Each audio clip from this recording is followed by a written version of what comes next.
The weight of 9 lives. Clara Hayes was 3 miles from collapse when she realized her youngest daughter had stopped crying. That's when the fear truly set in. 9 children. No husband, no home, no town that would take them. The Wyoming sun beat down on their ragged procession like a judge's gavel, and Clara's legs trembled with each step. Behind her, 8-year-old Samuel carried his baby sister, both their faces hollowed by hunger. The road stretched endlessly ahead, dust devils dancing in the heat. When Lily whispered, "Mama, maybe we're too many," Clara's heart shattered. She had 1 day left, maybe 2, before her family broke apart forever. If you're watching from anywhere in the world, drop your city in the comments below. I want to see how far Clara's story reaches. And if her struggle moves you, hit that like button. Now, let's walk this hard road together. The Wyoming Territory didn't forgive weakness, and Clara Hayes had been weak exactly once, the day she'd trusted her husband's business partner with the deed to their land. That single mistake had cost her everything. She'd buried Thomas 3 months ago, his body broken from a fall that witnesses swore was accidental. The same week, James Hartwick had appeared at her door with legal papers and a sheriff's deputy, claiming Thomas had signed over the property to settle debts Clara had never heard of. Within a fortnight, she and her 9 children were on the road with 2 wagons, a lame horse, and less than $40 to their name. The wagons were gone now, sold for food in the last town that had let them stay long enough to sell anything. "Mama!" Samuel's voice cracked with thirst. At 8 years old, he'd become the man of the family by default, and the weight of it showed in his 2 serious eyes. "Emma's burning up." Clara stopped walking, her whole body screaming in protest. The August heat pressed down like a physical thing, turning the air thick and hard to breathe. She turned to look at her youngest daughter, cradled in Samuel's thin arms. Emma was barely 2. Her cheeks were flushed scarlet, her breathing shallow and rapid. "Let me see her." Clara's hands trembled as she took the child, feeling the dangerous heat radiating from her small body. Fever. In this heat, with no water, no shelter, no medicine. Behind Samuel, the rest of her children stood in a ragged line along the road. 16-year-old Margaret held baby Ruth, who'd mercifully fallen asleep despite her hunger. 14-year-old James, named for his father, though Clara sometimes wished she'd chosen differently, stood with his arm around 10-year-old Catherine, both of them swaying with exhaustion. 12-year-old William had 6-year-old Lily on his back, her arms locked around his neck. 9-year-old Grace leaned against 11-year-old Daniel, neither of them speaking, just breathing in the hot silence. 9 children, all of them depending on her, all of them slowly starving because no town would take in a widow with a brood this size. "We need water," Clara said, her voice steadier than she felt. "We need shade." "There's nothing, Mama." Margaret's voice held the flat tone of someone who'd stopped believing in miracles. "We've been walking for hours. There's nothing but empty land." Clara looked down the road ahead. Heat waves shimmered across the packed dirt, making the horizon ripple like water. To the left and right, scrubland stretched to distant mountains, dotted with sage and the occasional twisted juniper. No buildings, no creeks, no help. "Then we keep walking." Clara shifted Emma's weight, feeling the child's ragged breath against her neck. "We keep walking until we find something." "Mama." Lily's small voice carried clearly in the stillness. "Maybe we're too many. Maybe that's why nobody wants us." The words hit Clara like a physical blow. She stopped walking, turned to face all 9 of her children, and felt something crack open inside her chest. "Don't you ever say that!" Her voice came out fierce, almost angry. "Don't you ever think that. You are wanted, every single one of you. You are loved and you belong together, and we will find a way." But even as she said it, Clara felt the lie of it. They'd tried 4 towns, 4 times. She'd knocked on doors, begged for work, offered to do anything, cooking, cleaning, mending, field work. 4 times she'd seen the same calculation in people's eyes. 1 woman, 9 hungry mouths, no man to vouch for her character. Too risky. Too expensive. Too many. In the last town, a shopkeeper had pulled her aside and suggested quietly that perhaps she might consider placing the children in different homes. Good Christian families who might take 1 or 2, spread them out, give them opportunities she couldn't provide. Clara had walked out without responding, gathered her children, and left town within the hour. She'd lose them altogether, or keep them all together. There was no middle ground. "Come on." She started walking again, Emma's hot weight against her shoulder. Just a little farther.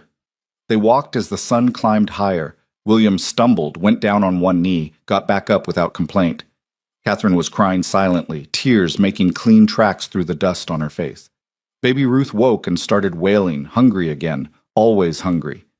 Claire's vision started to blur at the edges. The road swam in front of her. Her legs felt like they belonged to someone else, distant and unreliable. Please, she thought, not quite a prayer, not quite a plea. Please just let me get them somewhere safe. Just that. Nothing else. The sound of hoofbeats registered slowly through her exhaustion. At first, Clara thought she was imagining it, her mind conjuring rescue because her body had given up. But the sound grew clearer, and when she turned, squinting against the sun, she saw a rider approaching from the direction they'd come. "Mama?" Margaret's voice was tight with fear. "Stay together!" Clara shifted Emma to her other shoulder, her free hand instinctively reaching for the small knife she kept in her pocket. Not much of a weapon, but all she had. The rider wasn't hurrying.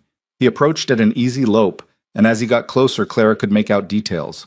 Tall man, broad-shouldered, wearing a dusty brown hat and range clothes that had seen hard use. His horse was a solid roan gelding, well-fed and cared for. 20 feet away, he slowed to a walk. 10 feet away, he stopped.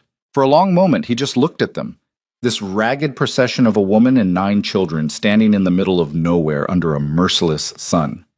His face was weathered, creased around the eyes and mouth, with a few days' worth of dark stubble. Maybe 40 years old, maybe older. Hard to tell with men who'd spent their lives outdoors.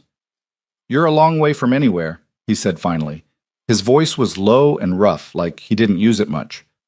"We're traveling." Clara lifted her chin, trying to sound like she had a destination, like this was all according to plan.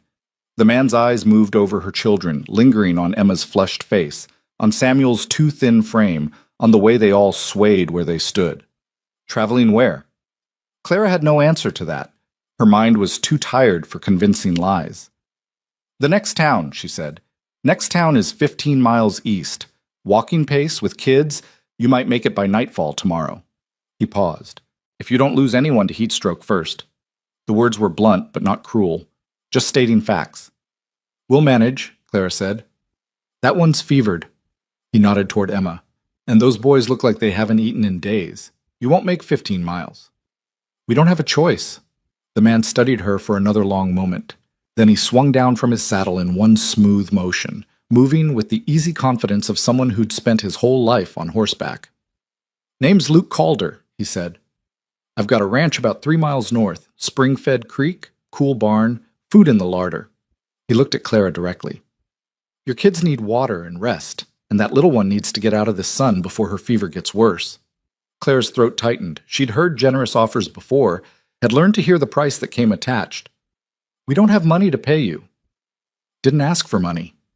"Then what are you asking for?" Luke Calder's expression didn't change. "Nothing. Your kids are suffering. I can help with that. It's not complicated." "Everything's complicated," Clara said. "Not this." He turned, reached for his horse's reins. 3 miles north, follow the creek line when you see it. White ranch house, red barn. Can't miss it." He swung back into the saddle. "I'll ride ahead. Get things ready. You come along at your own pace." "Wait." The word came out before Clara could stop it. Luke looked down at her, waiting. "Why would you help us? You don't know us. You don't know anything about us." He was quiet for a moment, his gaze moving over her children again, really looking at them, seeing them as people rather than problems. "I know enough," he said finally. "I know you're trying to keep your family together in a place that makes that damn near impossible. I know those kids need help, and I know I've got help to give." He adjusted his hat against the sun. Sometimes it really is that simple. Then he turned his horse and rode north, leaving Clara standing in the road with 9 pairs of eyes watching her. "Mama?" Margaret's voice was small, uncertain. "Is it a trick?"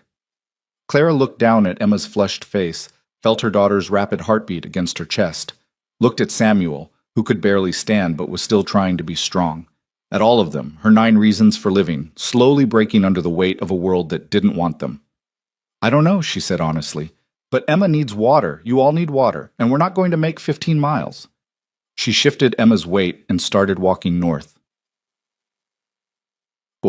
The creek appeared first, a silver line cutting through the scrubland, bordered by cottonwoods that promised shade and relief. Clara heard her children's pace quicken behind her, heard the sharp intake of breath that meant hope, dangerous and painful.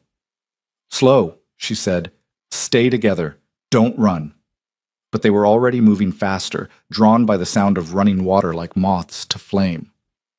Clara let them go ahead, watched them drop to their knees at the creek's edge, cupping water in their hands, drinking like they'd never tasted anything so sweet. "Not too fast," she called. "You'll make yourselves sick." She knelt beside them, set Emma down gently in the shallow water, felt the child sigh as the coolness touched her fevered skin. For a moment, Clara let herself stop thinking, stop worrying, just felt the creek's chill on her own burning feet, and let something very close to tears build behind her eyes. "Mama, look." William was pointing upstream. Clara followed his gaze and saw the buildings Luke Calder had described, a white ranch house, simple but well-maintained, with a wide porch that promised shade. Behind it, a red barn, solid and substantial, corrals, a chicken coop, garden plots. It looked like everything Clara had lost, everything she'd failed to keep. "Is that it?" Grace whispered. "Is that where the man said we could go?" "For tonight," Clara said carefully. "Just for tonight, to rest and get Emma cooled down. Then we'll move on." "But Mama—" "We don't accept charity," Clara said, the words automatic, drilled into her by her own mother decades ago. "We don't become beholden to strangers." "You already are beholden," a voice said from behind her. Clara spun, her hand going to her knife, and found Luke Calder standing 10 feet away. He'd approached silently, or she'd been too distracted to hear him. Either way, it set her nerves on edge. "You're alive because I pointed you to water," Luke continued, his tone matter-of-fact. "Your daughter's alive because you're not walking her through heat toward a town you'd never reach. You're already beholden.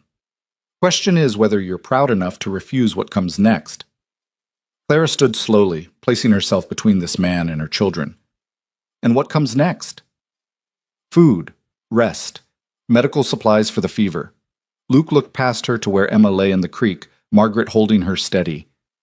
"Tomorrow, if you want to move on, you move on. But tonight, your kids sleep in beds and eat until they're full."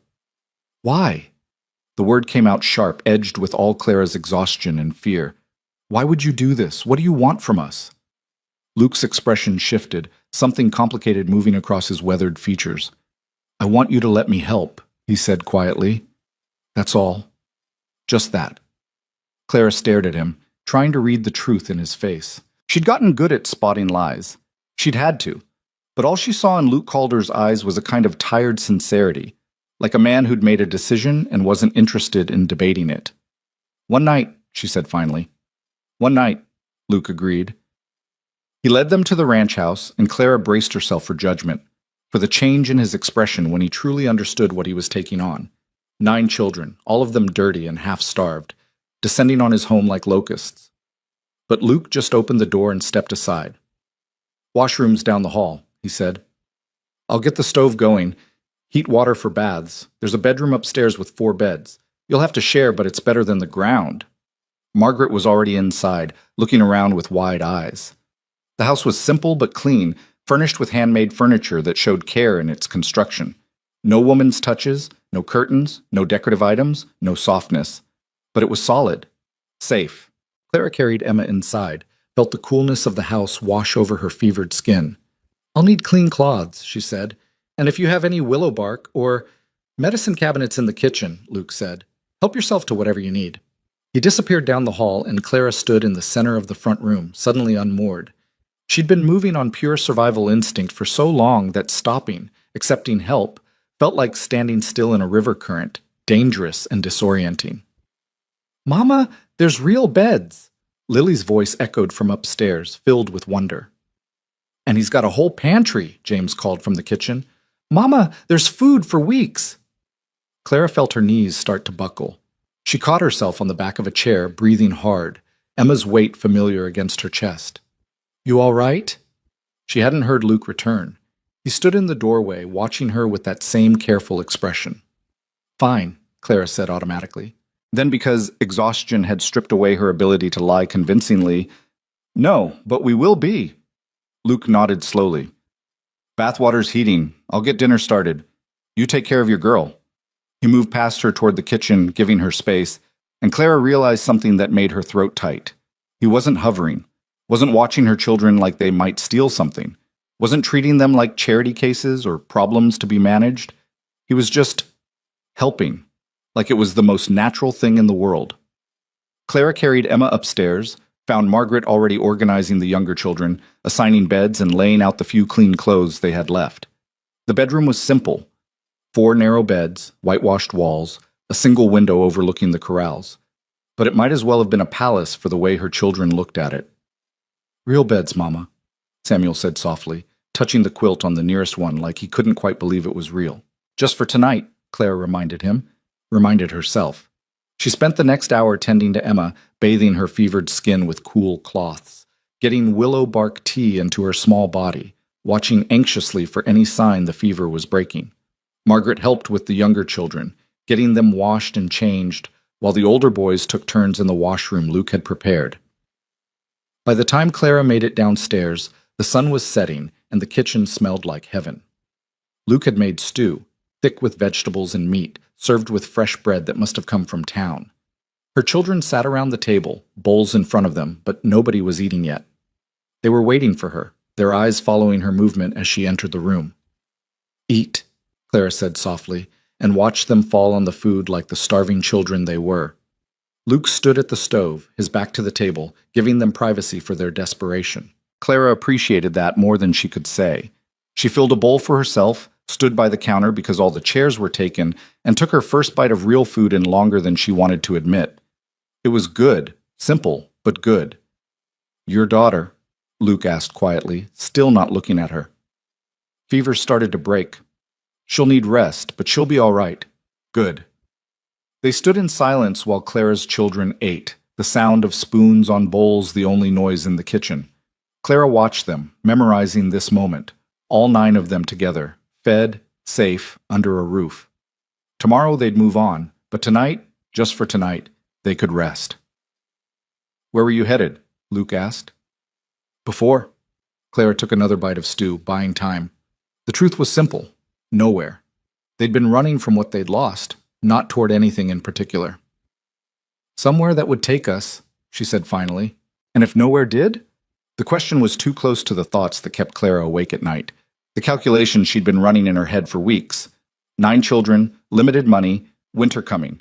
At some point, the mathematics would become impossible, and she'd have to make choices that would break her. "Then we'd figure it out," Clara said, her voice flat. Luke finally turned to look at her. In the lamplight, his face seemed older, marked by experiences Clara couldn't begin to guess at. "I lost my wife 4 years ago," he said quietly. "Childbed fever. Baby didn't make it either." He paused, his throat working. "This house has been empty since. Too big for one person. Too quiet." Clara's chest tightened. "I'm sorry." Not looking for sympathy. Luke's eyes moved to the table, to her children eating like they'd never stop. "Just explaining why I understand what it feels like when the mathematics don't work, when you're trying to hold on to something in a world that keeps taking things away." "So this is what?" Clara heard the edge in her own voice, the defensive anger that came from being too close to breaking. "You collecting strays? Building yourself a ready-made family to fill the silence?" Luke's expression didn't change, but something flickered in his eyes, recognition maybe, that she was lashing out because she was afraid. "No," he said simply. "This is me offering you work and shelter if you want it. No obligations beyond honest labor. You stay as long as it suits you, leave when it doesn't." "Work doing what?" "Ranch needs help. Garden needs tending. House could use a woman's hand." He gestured to the sparse kitchen. "I can pay wages. Not much, but enough to build back what you lost. And your kids would have a roof, regular meals, safety." Clara stared at him, trying to find the trap. There had to be a trap. Nobody gave away this much for nothing. "Why?" she asked again. "The real reason." Luke was quiet for a long moment. When he spoke, his voice was rough with something that might have been grief, might have been loneliness, might have been both. "Because I have more than I need, and you need more than you have. And because those children deserve better than dying of thirst on a dirt road, because the world decided they were too many." He held her gaze steadily, and Clara saw the truth of it. No ulterior motive, no hidden price, just a man with empty space trying to do something decent. 1 month, she heard herself say. We'll stay 1 month, work for wages, save what we can. Then we move on. All right? And we pull our weight. My children know how to work. We won't be charity cases. Never thought you would be, Clara nodded sharply, sealing the agreement, ignoring the small voice in her head that whispered she was making a mistake, that accepting help meant accepting risk, that trusting anyone was dangerous. But Emma's fever was breaking. Her children were eating, and for the first time in 3 months, Clara felt like she could take a full breath. Tomorrow, she'd worry about the cost. Tonight, she'd let them rest. Clara woke before dawn, years of early rising too ingrained to break. For a disorienting moment, she couldn't remember where she was. The bed too soft, the room too quiet, the air too still. Then Emma shifted against her side, and memory flooded back. Luke Calder's ranch. 1 month. Then they'd leave. She slipped out of bed carefully, checking each of her children in the gray, pre-dawn light. All 9 of them breathing steadily, Emma's forehead finally cool, everyone safe for another night. Downstairs, she found Luke already up, making coffee at the stove. He glanced up when she entered, nodded a greeting, and went back to his work. Couldn't sleep? Clara asked. Rancher's hours. Sun's almost up. He poured 2 cups of coffee, slid one across the counter to her.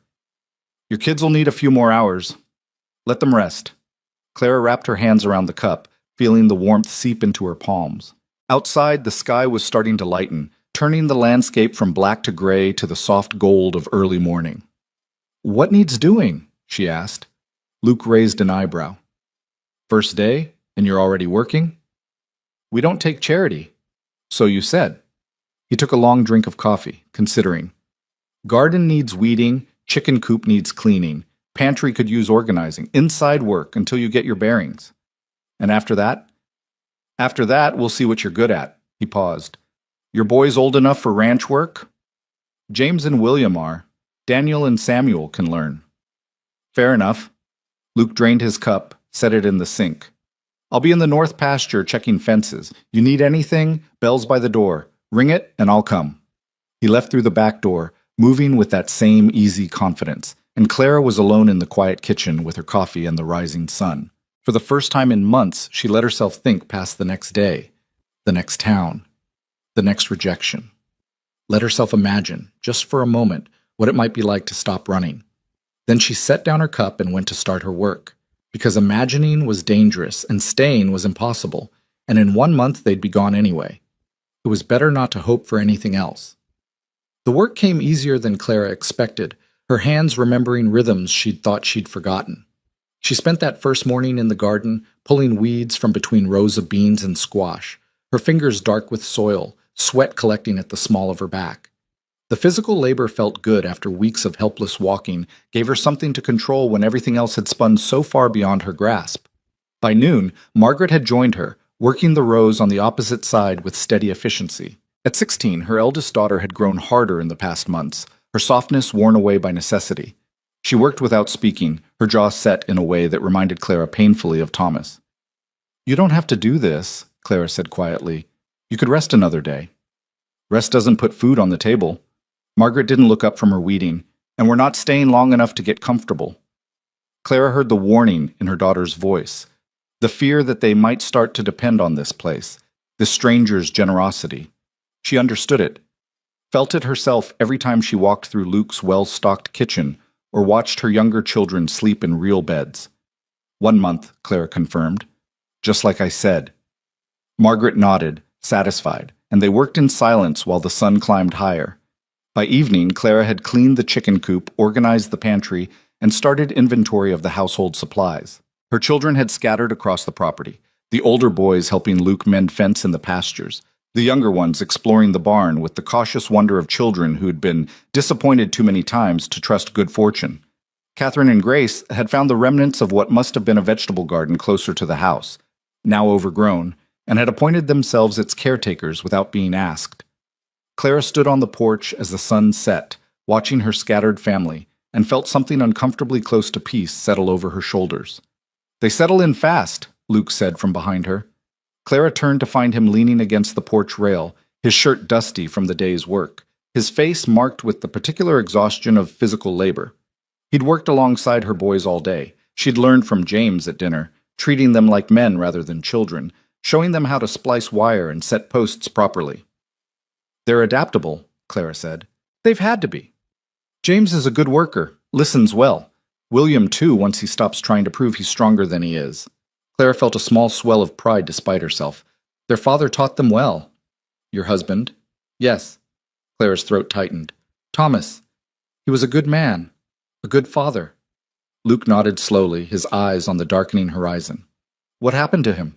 Clara had told this story so many times it had become rote, the edges worn smooth by repetition.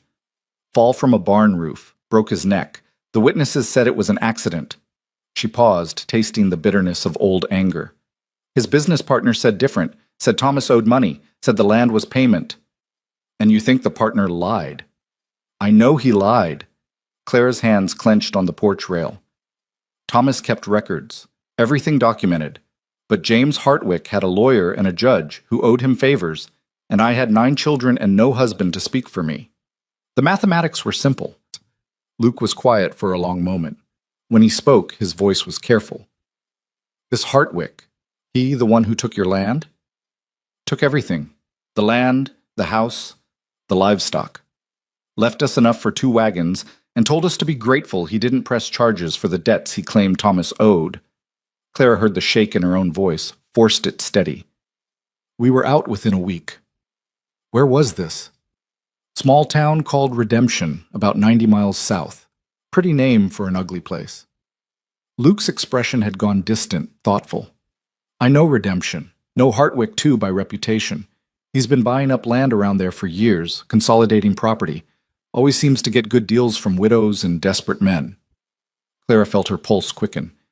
"You think he's done this before?" "I think men like Hartwick don't get rich by accident." Luke straightened, his jaw set. "And I think the law looks different when you've got money to back it." "The law looked away when I needed it." Clara's voice came out flat, empty of the rage that had burned so hot 3 months ago. Now there was just exhaustion, just acceptance of how the world worked. "And there's no point dwelling on it. We can't fight him. We can barely feed ourselves." "Maybe." Luke's tone suggested he didn't quite agree, but he let it drop. "Your kids need anything tonight?" "Just rest. And maybe more of that stew, if there's any left." "I'll heat it up." Luke moved toward the door, then paused. "Clara?" She looked at him, struck by the sound of her name in his rough voice. He'd been careful to keep distance, to call her ma'am or Mrs. Hayes, maintaining propriety even as he offered them shelter. "You did good work today," he said quietly. "The garden looks better than it has in years. The house, too. I'm not saying that to flatter you. I'm saying it so you know you're earning your keep." Something in Clara's chest loosened, some knot she hadn't known was there. "Thank you." He nodded and disappeared inside, leaving Clara alone with the cricket song and the cooling air and the strange, fragile feeling of being seen. The days fell into rhythm. Clara woke before dawn, started coffee, prepared breakfast for her children and Luke. The older boys worked the ranch alongside Luke, learning the skills Thomas had been teaching them before he died. How to read cattle, how to judge weather, how to fix what broke before it became unfixable. Margaret took over the household management with quiet competence, teaching the younger girls cooking and sewing and all the domestic arts Clara had once taken for granted. The middle children, Daniel, Catherine, William, Grace, found their own niches, making themselves useful in whatever ways their ages allowed. Emma recovered slowly, her fever finally breaking on the 3rd day, leaving her weak but alive. She spent her days following Clara through the house, her small hand tucked into her mother's skirt, afraid to let her out of sight. "She thinks if she stops watching, you'll disappear," Margaret said one afternoon, her tone matter-of-fact. Clara looked down at Emma's dark head, felt her daughter's grip tighten reflexively. "I'm not going anywhere." "You can't promise that." Margaret's voice held no accusation, just hard truth. "None of us can." By the end of the first week, Clara had reorganized the entire household, established routines, and begun the harder work of repairing the neglect that came from 4 years of a man living alone. She mended curtains, patched sheets, scrubbed floors that hadn't seen proper attention in longer than she wanted to guess. Luke accepted her efforts without comment, but she noticed small changes, fresh flowers on the kitchen table, new shelves he'd built for her growing collection of preserves, a rocking chair that appeared on the porch one morning, perfectly sized for her. You don't have to do all this, she told him one evening, finding him in the barn working on what looked like a child's bed frame. Luke glanced up, his hand steady on the wood. I know. Then why are you? He set down his tools, brushed sawdust from his hands. Because your littlest ones are sleeping 3 to a bed, and because I can. Same reason you don't have to clean my house top to bottom, but you do anyway. Clara had no argument for that. She watched him work for a moment, the careful precision of his movements, the way he checked each joint twice before moving on. You're good with your hands, she said. Had a lot of practice.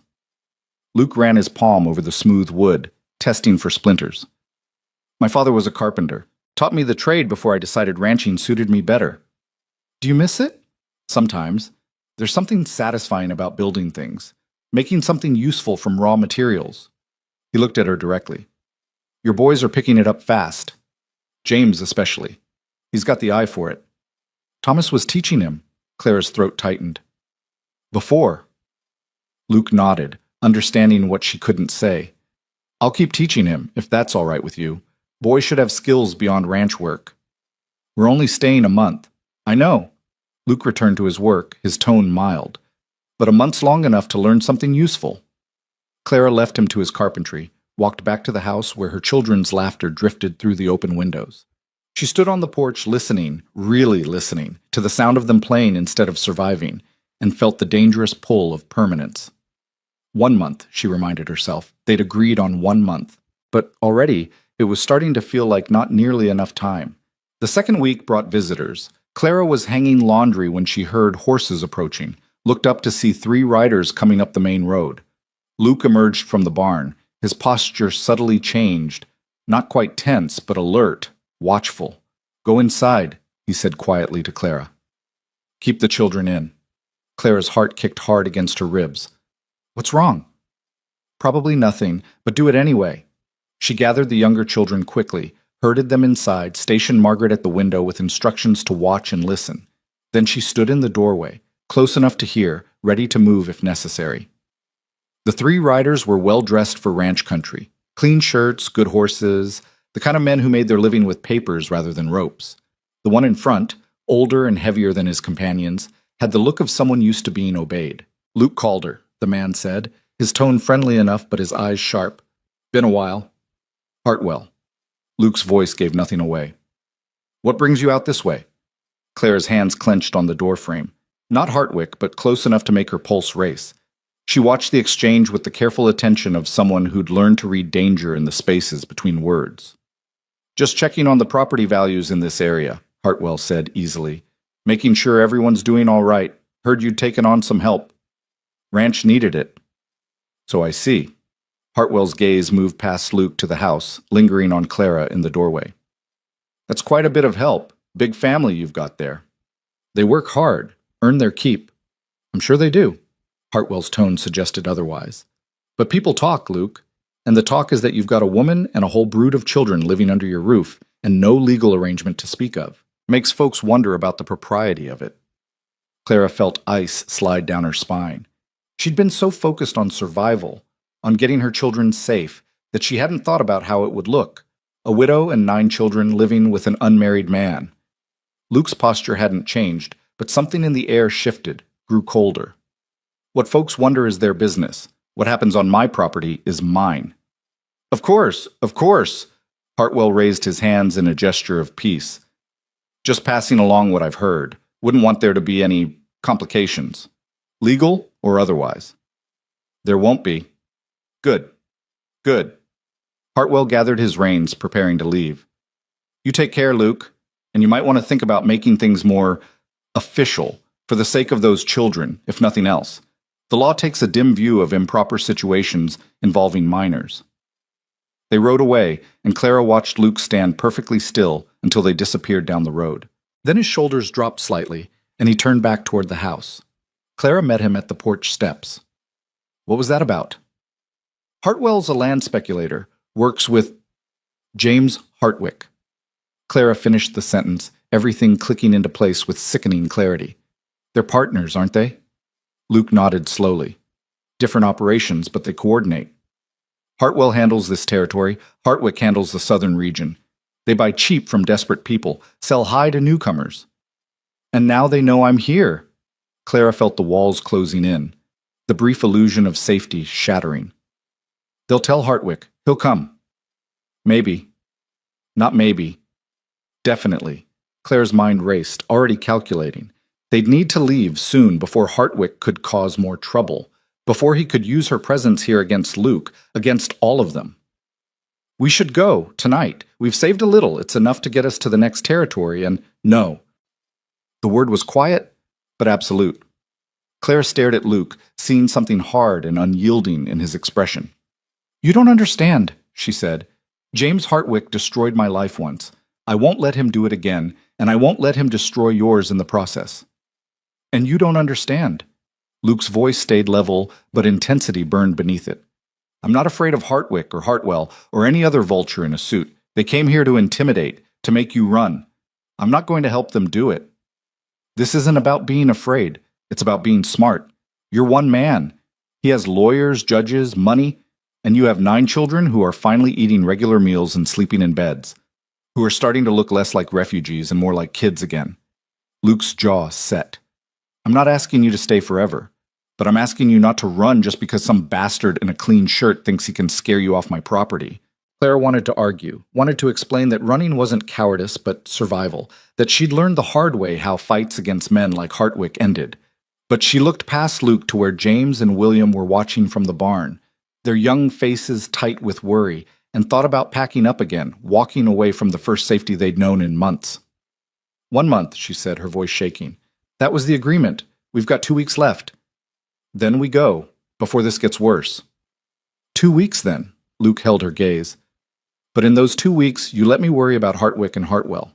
You focus on your kids. Deal? It wasn't a deal. It was a temporary truce with disaster, a postponement of the inevitable. But Clara was tired of running, and her children were watching, and Luke's steady presence felt like the first solid ground she'd stood on since Thomas died. Deal, she said, and prayed she wasn't making a fatal mistake.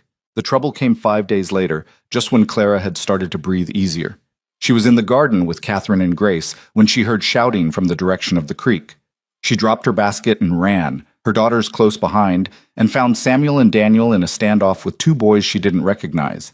Town kids by their clothes, older than her sons, but not quite men. What's going on? Clara kept her voice level, authoritative. They said we're squatters, Daniel said, his fists clenched at his sides. Said we're stealing from Mr. Calder, living off him like parasites.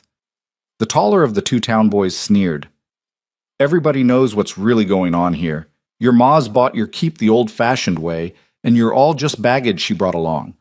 Clara's vision went white at the edges. She stepped forward, putting herself between the town boy and her sons, and let every ounce of her fury show in her face. Get off this property, she said, her voice deadly quiet. Now. Or what? The boy's bravado faltered slightly, but he held his ground. You gonna tell your keeper? Everyone knows he's just using you till he gets tired of... He didn't get to finish. Luke appeared from behind Clara, moving faster than she'd have thought possible, and had the boy by his shirt collar before anyone could react. You've got 3 seconds to get on your horse and ride, Luke said, his voice flat and cold. 1. The boy's face went pale. We didn't mean... 2. Both boys scrambled for their horses, mounting clumsily, nearly falling in their haste. They were gone in a thunder of hooves, leaving dust and ugly words hanging in the air. Luke stood perfectly still for a moment, his hands clenched, his breathing controlled. Then he turned to Daniel and Samuel. You boys all right? Yes, sir, Daniel said quietly. We didn't start it. I know you didn't. Luke's expression softened slightly. But next time someone talks like that, you come get me. Don't engage, understand? Yes, sir. The boys headed back toward the barn, and Luke finally looked at Clara. She saw the anger still simmering in his eyes, carefully banked, but not gone. I'm sorry, she said. I should have known this would happen. Should have thought about... Don't. Luke's voice was rough. Don't apologize for other people's ugliness, and don't apologize for being here. But they're right, aren't they? Clara heard the bitterness in her own voice. About how it looks. A woman and 9 children living in an unmarried man's house. Of course, people assume the worst. People always assume the worst doesn't make them right, but it makes us vulnerable. Clara felt the weight of it settling on her shoulders. It gives Hartwick ammunition if he wants to cause trouble. He could claim impropriety, could use it to take my children, could... He won't. Luke's certainty should have been reassuring, but Clara had stopped believing in certainty months ago. That night, Margaret found Clara on the porch, staring out at the dark hills. "We need to leave," Margaret said without preamble, "before this gets worse." "I know." "Then why are we still here?" Clara didn't have a good answer. The smart thing, the safe thing, would be to pack up and disappear before Hartwick could orchestrate whatever move he was planning. But Emma was finally gaining weight. The boys were learning skills that might help them build a future. And for the first time since Thomas died, her children were laughing again. "2 more weeks," Clara said. "We'll save what we can, get supplies, plan our next move, then we'll go." "And go where?" Margaret's voice held all the questions Clara had been avoiding. "We've tried 4 towns. Nobody wants us. What makes you think the 5th will be different?" "I don't know." The admission hurt. "But we'll figure it out. We always do." Margaret was silent for a long moment. When she spoke again, her voice was smaller, younger. "What if we didn't have to leave? What if we could stay?" Clara's heart clenched. "Margaret, I know what people are saying. I'm not stupid, but Mr. Calder's been good to us. Better than anyone since Papa died, and the boys are happy here. Even Emma's smiling again." Margaret's hands twisted in her apron. "Would it be so terrible to just stay?" "It's not that simple." "Why not?" "If he doesn't mind." "Because it's not his reputation on the line." Clara's voice came out sharper than she intended. "It's mine, and yours, and your sister's. Because unmarried women living in men's houses get called names that stick, that follow you for the rest of your life. Because I won't trade your futures for temporary shelter, no matter how kind the man offering it." Margaret flinched, and Clara immediately regretted her tone. "I'm sorry," Clara said softly. "I know you like it here. I like it here too. But we can't build our lives on someone else's charity. We have to be able to stand on our own. We've been standing on our own for 3 months. Look where it got us." Margaret's voice broke slightly. "Maybe it's okay to let someone help. Maybe we don't have to do everything alone." She disappeared inside before Clara could respond, leaving Clara alone with her daughter's words echoing in the dark. Maybe we don't have to do everything alone. But Clara had learned the price of dependence, had seen what happened when you built your life around someone else's strength.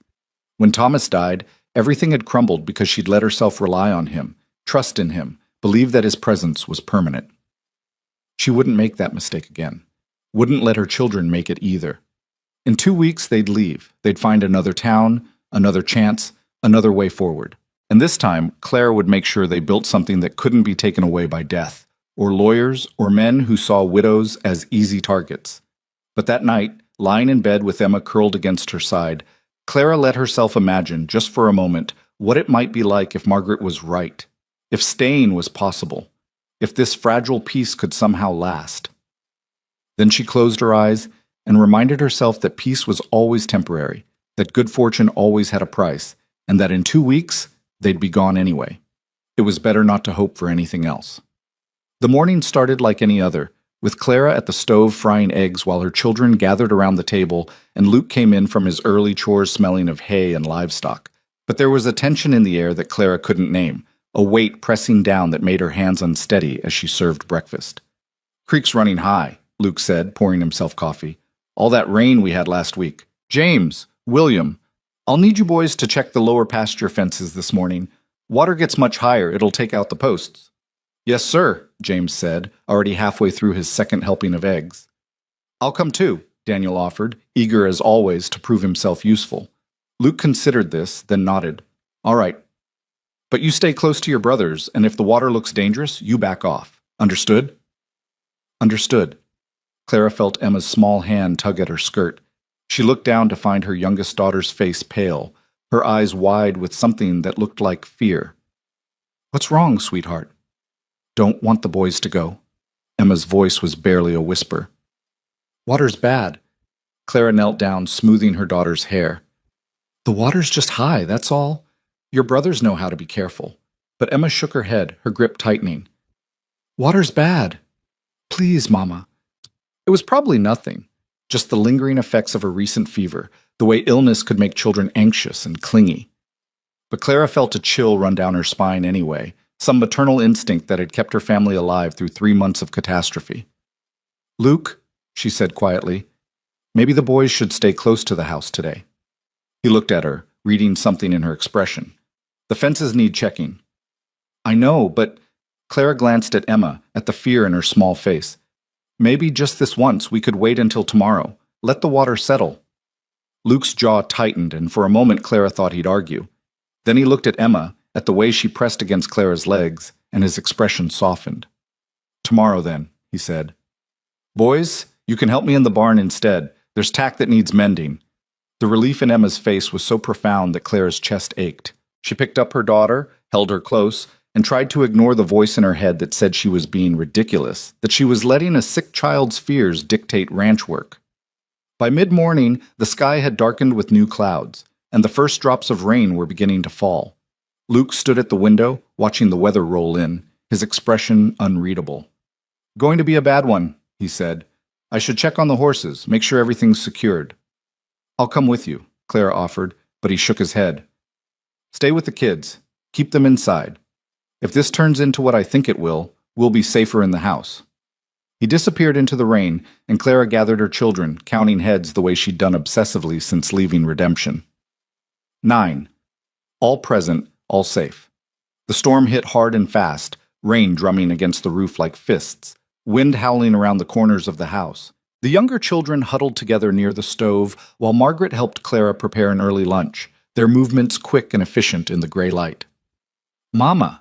Samuel stood at the window, his face pressed to the glass. "The creek's overflowing." Clara joined him, looked out to see brown water spreading across the lower pasture, moving fast and angry.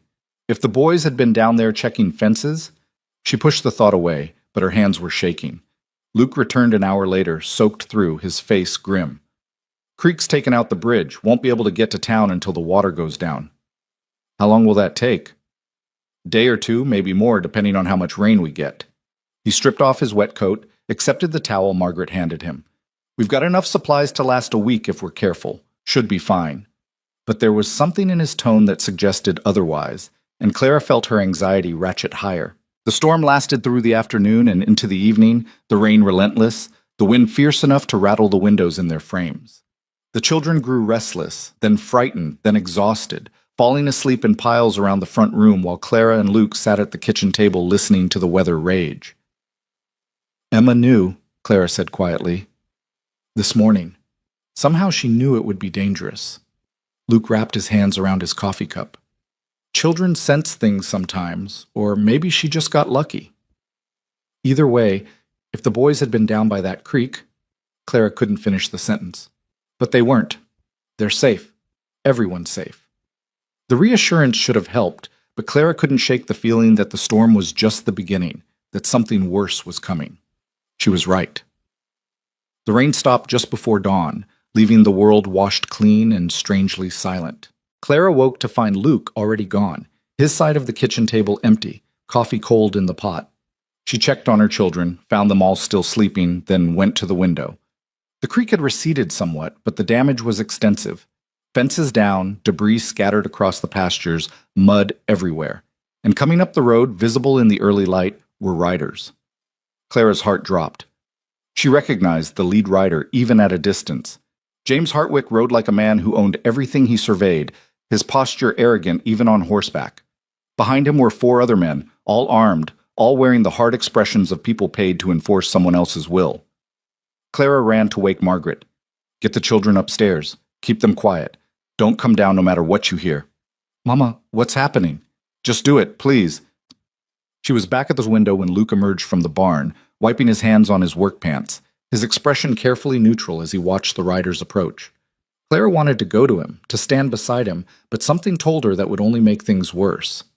Hartwick reined in 20 feet from where Luke stood. Up close, Clara could see he'd aged since she'd last seen him, more gray in his hair, deeper lines around his mouth. But his eyes were the same, cold and calculating, assessing everything for its value. "Luke called her," Hartwick said, his voice carrying clearly in the still morning air. "Heard you've been harboring a fugitive." Clara's blood went cold. Fugitive. The word was a weapon, carefully chosen, designed to turn shelter into crime. I've been providing work and wages to a woman and her children, Luke said evenly. Nothing illegal about that. Depends on the woman. Hartwick's gaze moved to the house, finding Clara in the window. His smile was sharp, triumphant. Mrs. Hayes owes substantial debts. Debts her late husband incurred and she's legally responsible for. By hiding her, you're aiding in fraud. That's a lie. Clara was moving before she realized it, out the door and onto the porch, fury overriding fear. Thomas never owed you anything. You manufactured those debts, forged his signature, stole our land through fraud and bribery. Careful, Mrs. Hayes. Hartwick's tone was almost gentle. Accusations like that require proof. And you don't have any, do you? I have Thomas's ledgers. You have nothing that would stand up in court. I made sure of that. He dismounted slowly, deliberately, his eyes never leaving hers. But I'm not an unreasonable man. I'm willing to forget the debts. Let bygones be bygones, if you do something for me. Clara felt ice slide down her spine. What? Convince Mr. Calder here to sell me his ranch. Fair price, clean transaction. You help me do that, and I'll consider your husband's debts paid in full. Luke's laugh was harsh and humorless. This ranch isn't for sale. Everything's for sale, Mr. Calder. It's just a matter of price.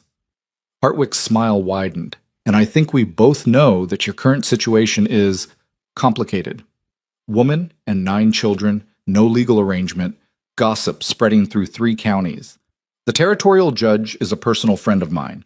1 word from me, and those children get placed in separate homes. Is that what you want, Mrs. Hayes? Your family torn apart because you were too proud to help a man conduct legitimate business? Clara couldn't breathe. The threat was laid out so casually, so matter-of-factly, like Hartwick was discussing the weather rather than destroying everything she had left. Get off my property. Luke's voice was quiet but absolute. Now. I'll give you 1 week to reconsider. Hartwick remounted, gathering his reins. After that, I filed the necessary papers with the judge. And Mrs. Hayes, when they come for your children, remember that you had a choice. You just made the wrong one. He rode away, his men following, leaving Clara standing on the porch with her world crumbling around her for the second time in 3 months.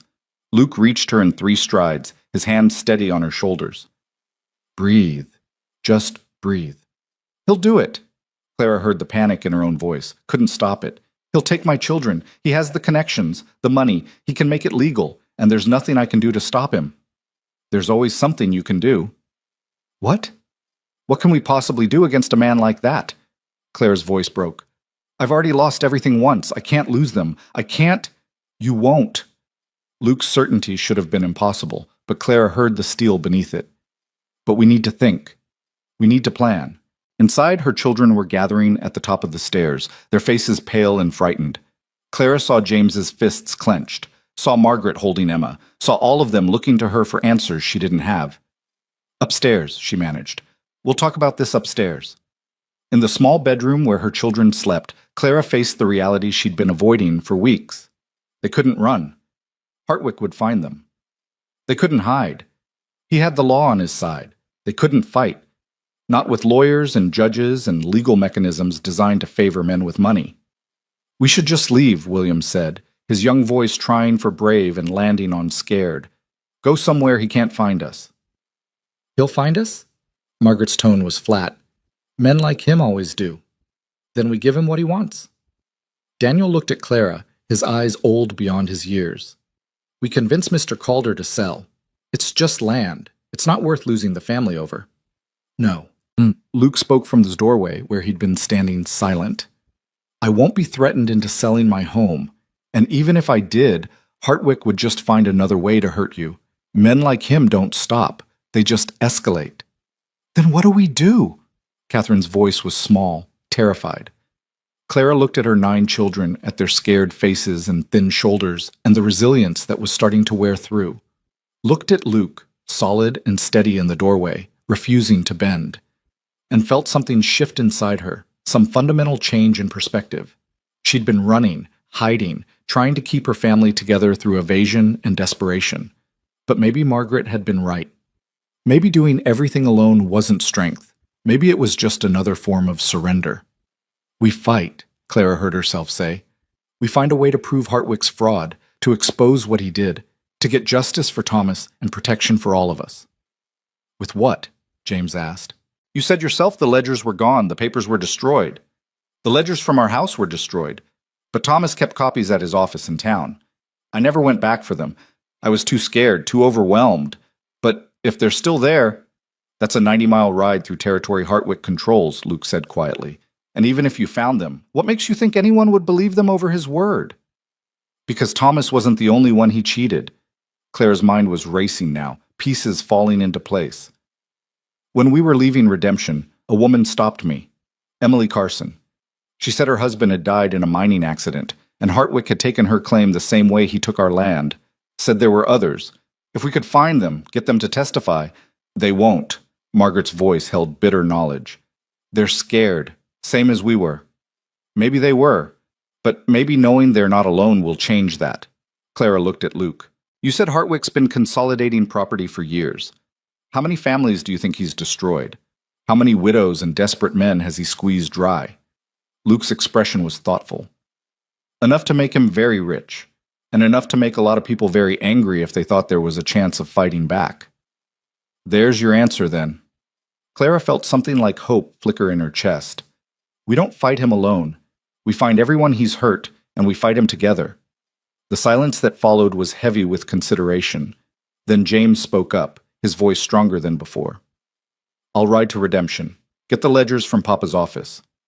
No. Clara's response was immediate. It's too dangerous. More dangerous than losing everyone? James met her eyes steadily.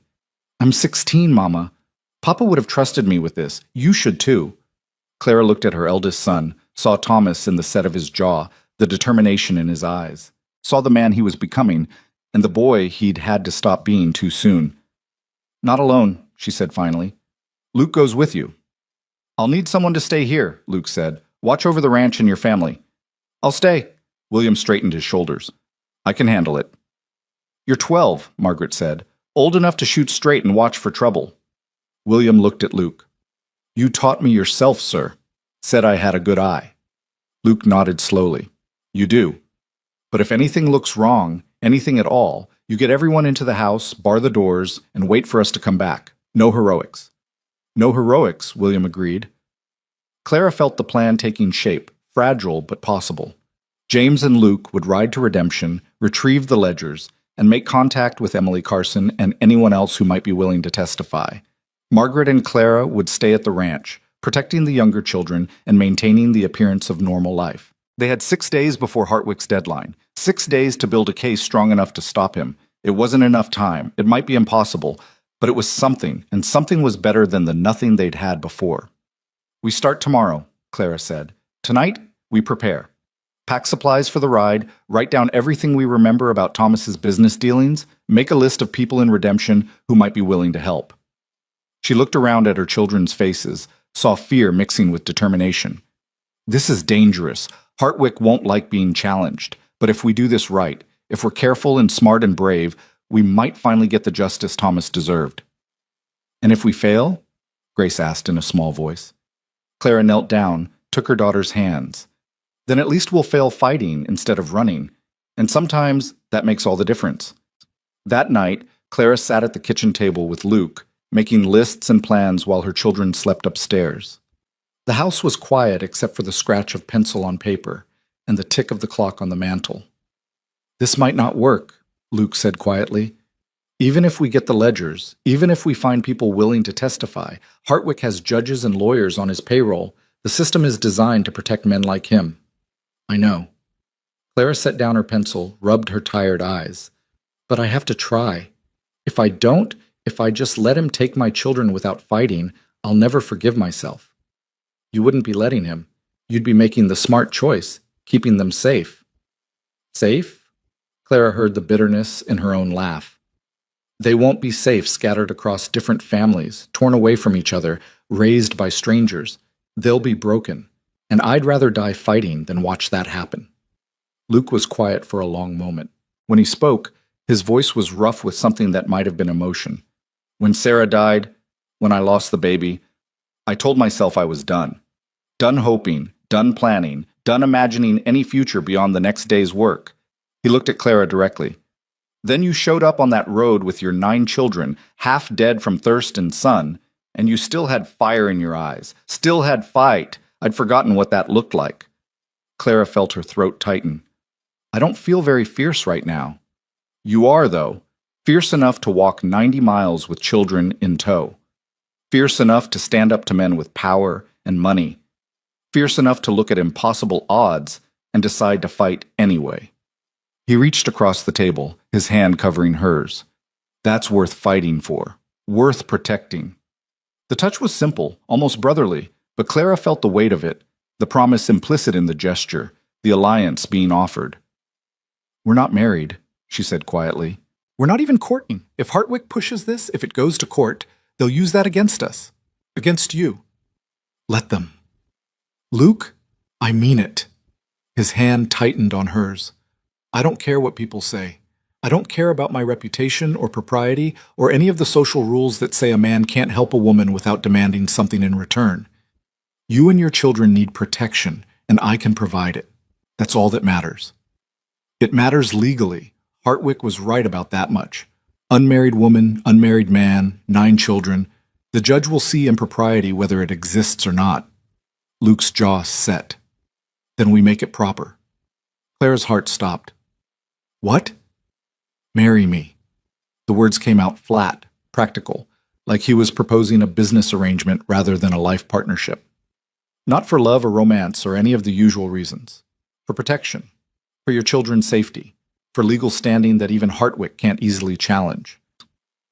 Clara stared at him, her mind reeling. Marriage. To a man she'd known for barely 3 weeks.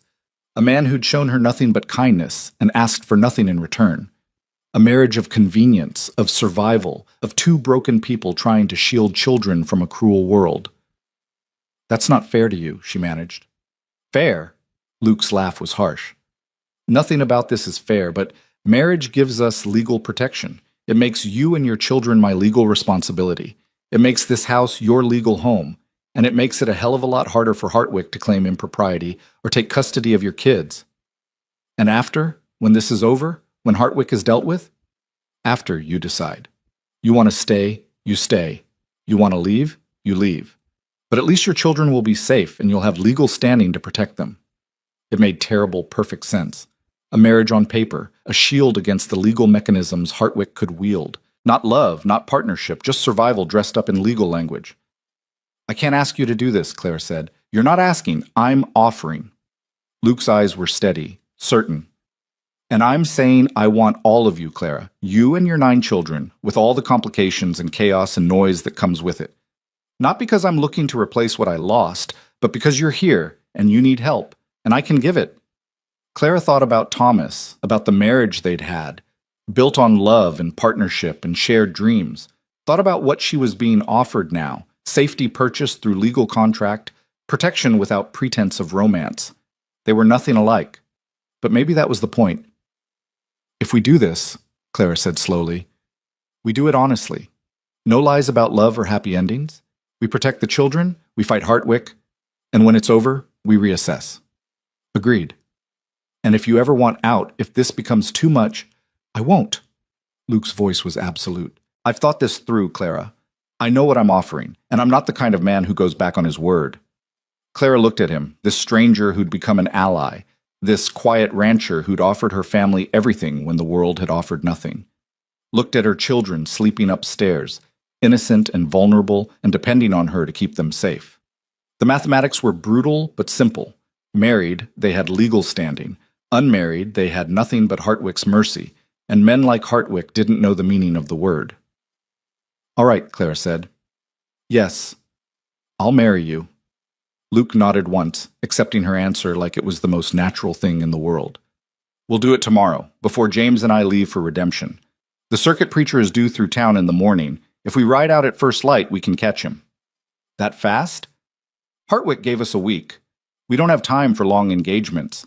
Clara almost laughed at the absurdity of it. From proposal to wedding in less than 12 hours, marrying a man she barely knew to protect children from a system designed to tear families apart.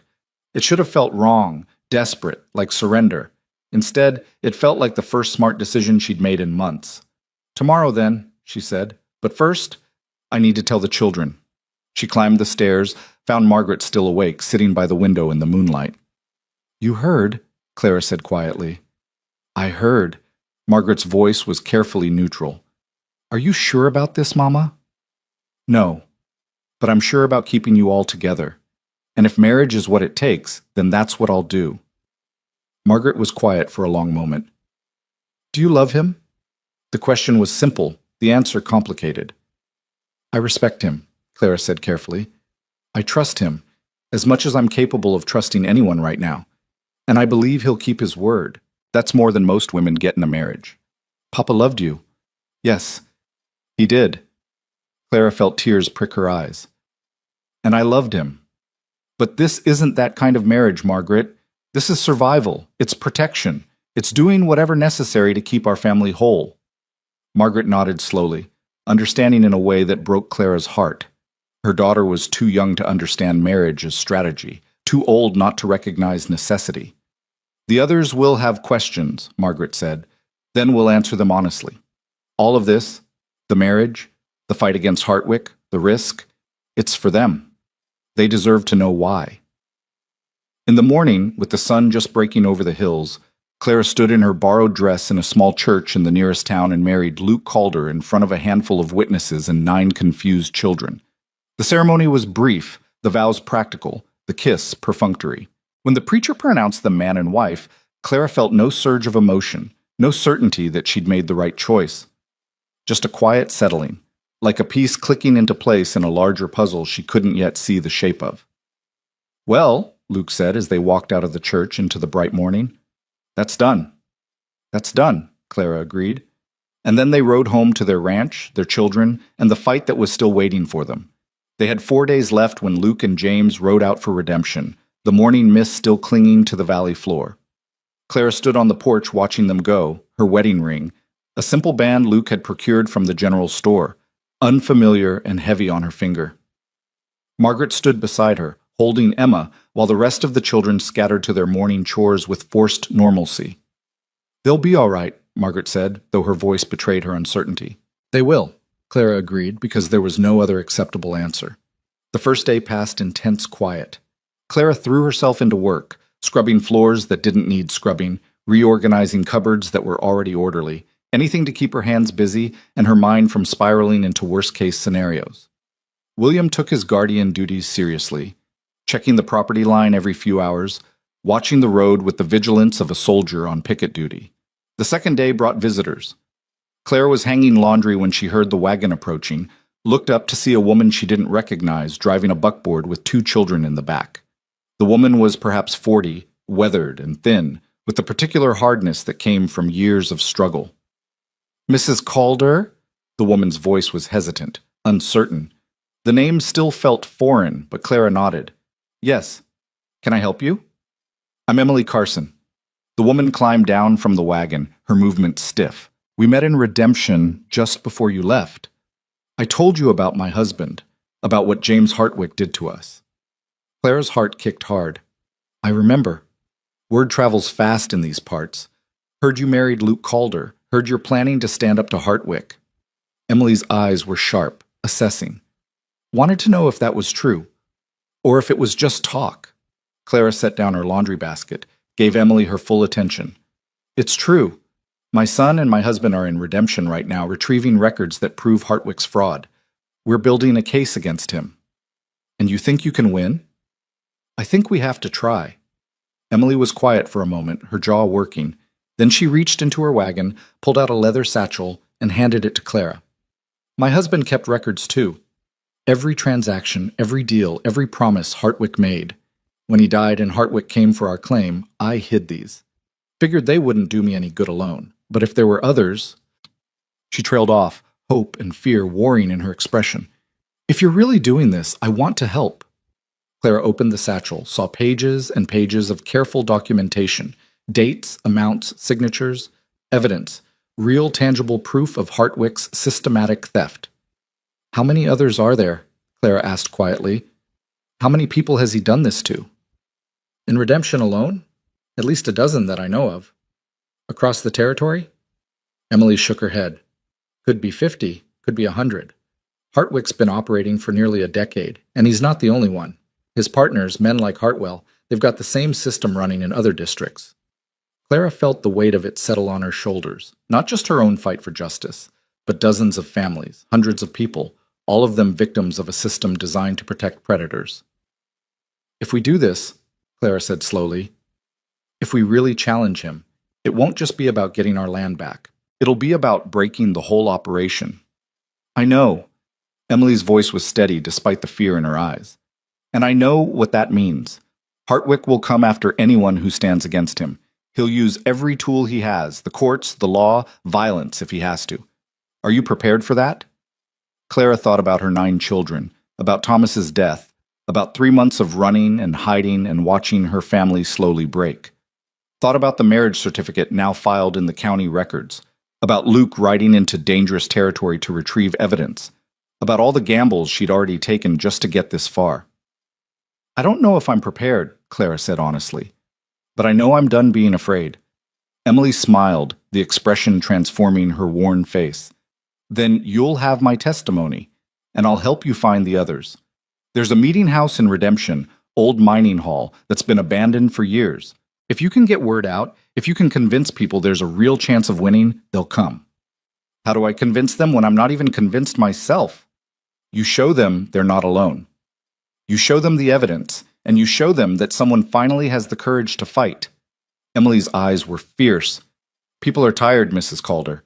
Tired of being cheated, tired of watching powerful men destroy lives without consequence.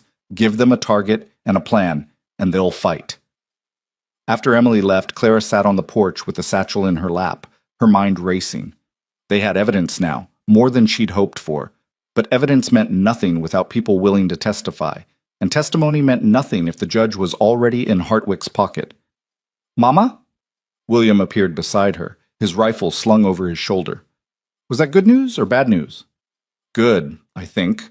Clara looked at her 12-year-old son, standing guard over his family with a weapon he barely knew how to use, and felt pride and heartbreak in equal measure. We might actually have a chance at this. Then why do you look so worried? Because chance wasn't certainty, and fighting back meant exposing her children to even more danger, because every step forward felt like walking deeper into a trap she couldn't see, because she'd married a man she barely knew and sent her eldest son into hostile territory and bet everything on a stack of old papers and the hope that justice might actually exist. Because winning would be a miracle, Clara said, and I'm not sure I believe in miracles anymore. William sat down beside her, his young face serious. Papa used to say miracles were just hard work that looked like luck. Maybe we just have to work hard enough. Clara felt tears prick her eyes. When did you get so wise? Had to grow up fast. William's voice cracked slightly, betraying his age. We all did. She pulled him close, this boy trying so hard to be a man, and let herself have one moment of weakness before she had to be strong again. The third day brought a storm, not of weather, but of fear. Clara woke before dawn to find Margaret standing at the window, her face pale in the moonlight. They should be back by now, Margaret said without preamble. They've been gone 3 days. It's a 2-day ride. Something's wrong. Clara had been thinking the same thing, had spent the previous night lying awake running through scenarios, each more terrible than the last, but she couldn't let Margaret see that fear. Could be a dozen reasons they're delayed. Bad weather, trouble with the horses, maybe they found more evidence and stayed to gather it. Or maybe Hartwick found them. Margaret's voice was flat. Maybe he hurt them. Maybe they're not coming back. Don't. Clara crossed to her daughter, took her shoulders. Don't go there. Luke knows what he's doing, and James is smart. They'll come back. You don't know that. No, but I have to believe it because the alternative is unacceptable. Margaret's composure cracked, tears spilling over. I can't lose anyone else, Mama. I can't lose James, too.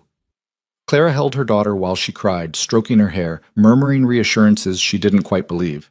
Outside, the sun was beginning to rise, painting the sky in shades of gold and pink, indifferent to human suffering. By mid-morning, Clara had organized the younger children into normal routines.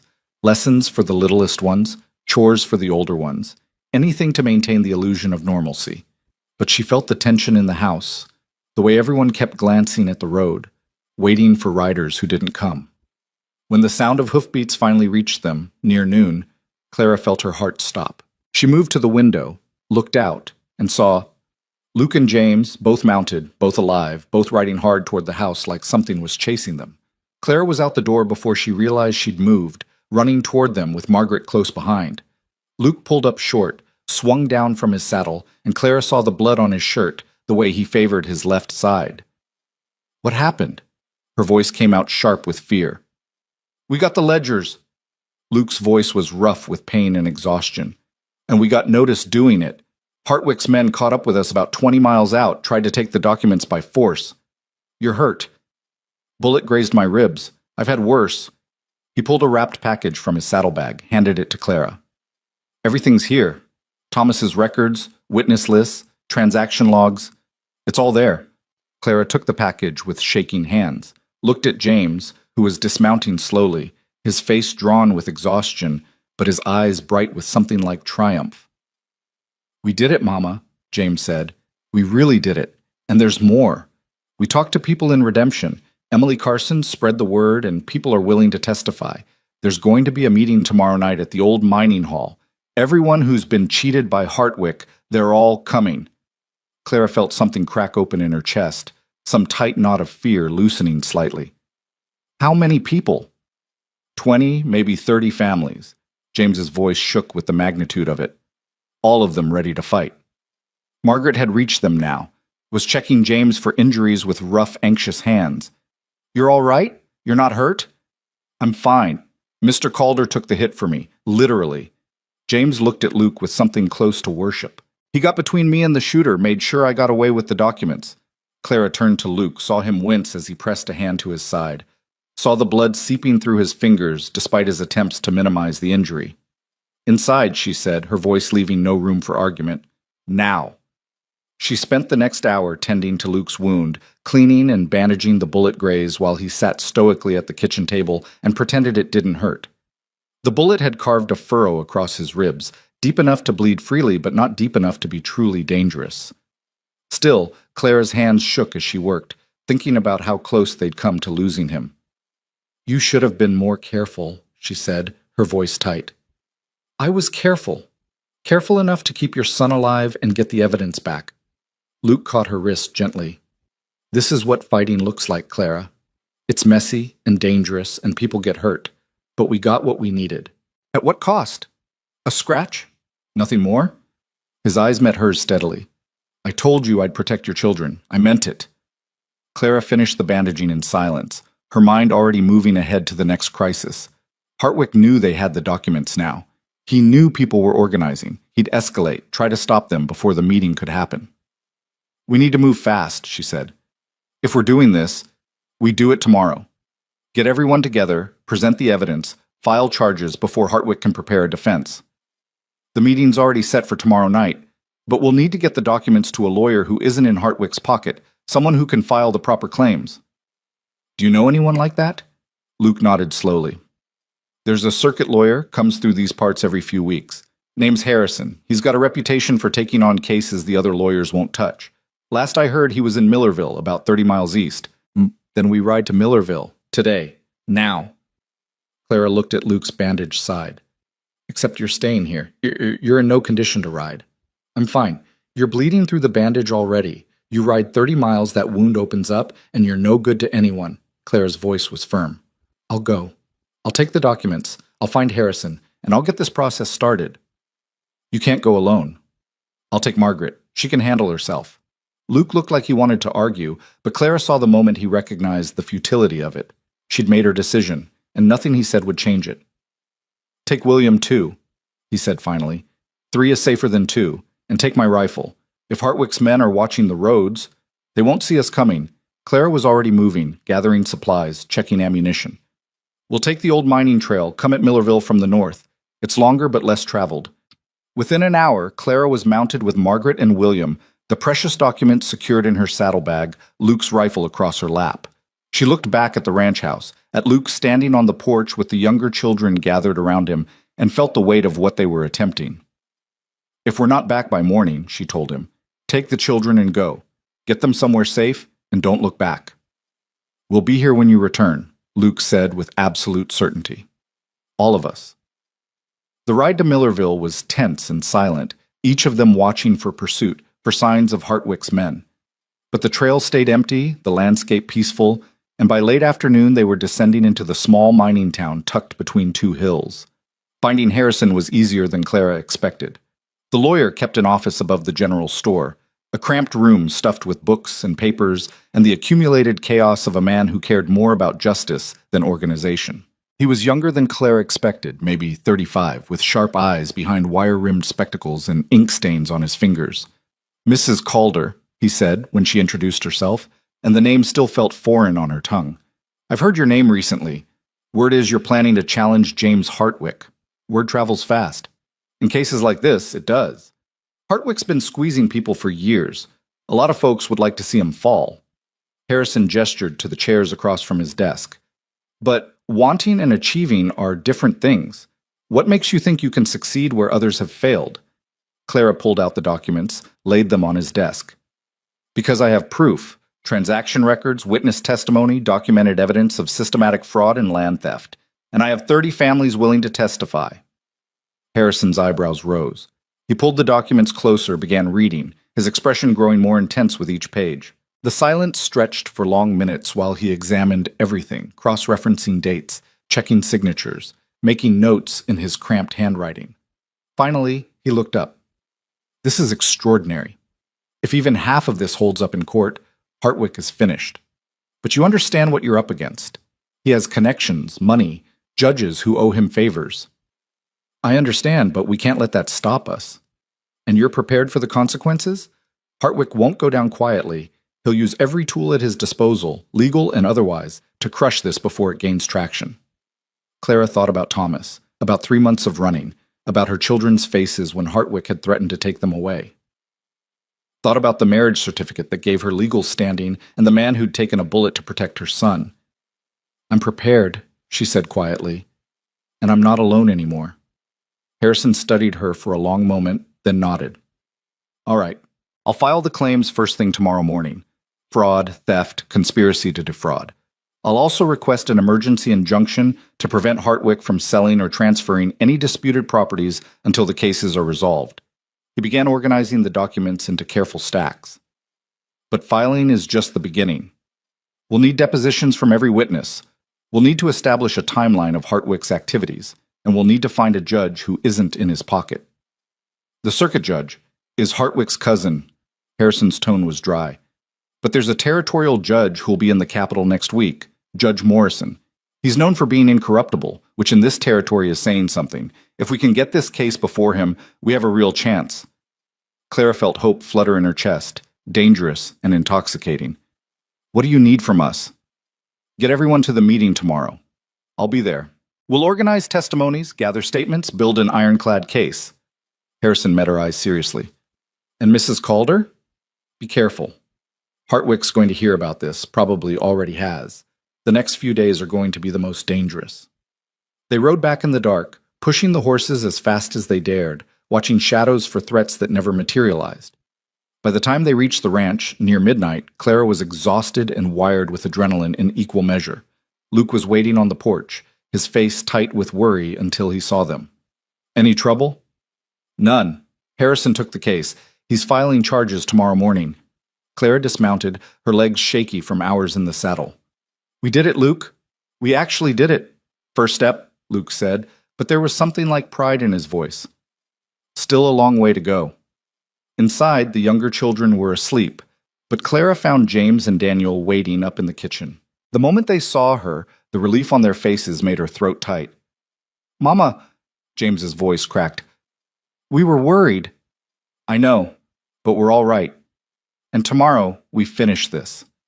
She gathered her children, held them close, and let herself believe just for a moment that justice might actually be possible. The fourth day dawned clear and cold, and with it came the final confrontation Clara had been dreading. She was making breakfast when she heard the horses, many horses, approaching fast.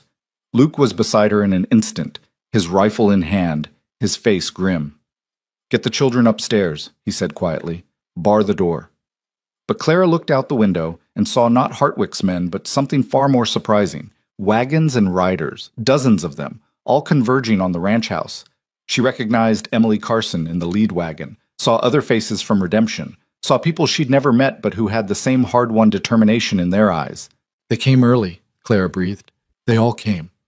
She went out to meet them, Luke beside her, and found herself facing a crowd of maybe 40 people, men, women, even some older children, all of them victims of Hartwick's system, all of them done running.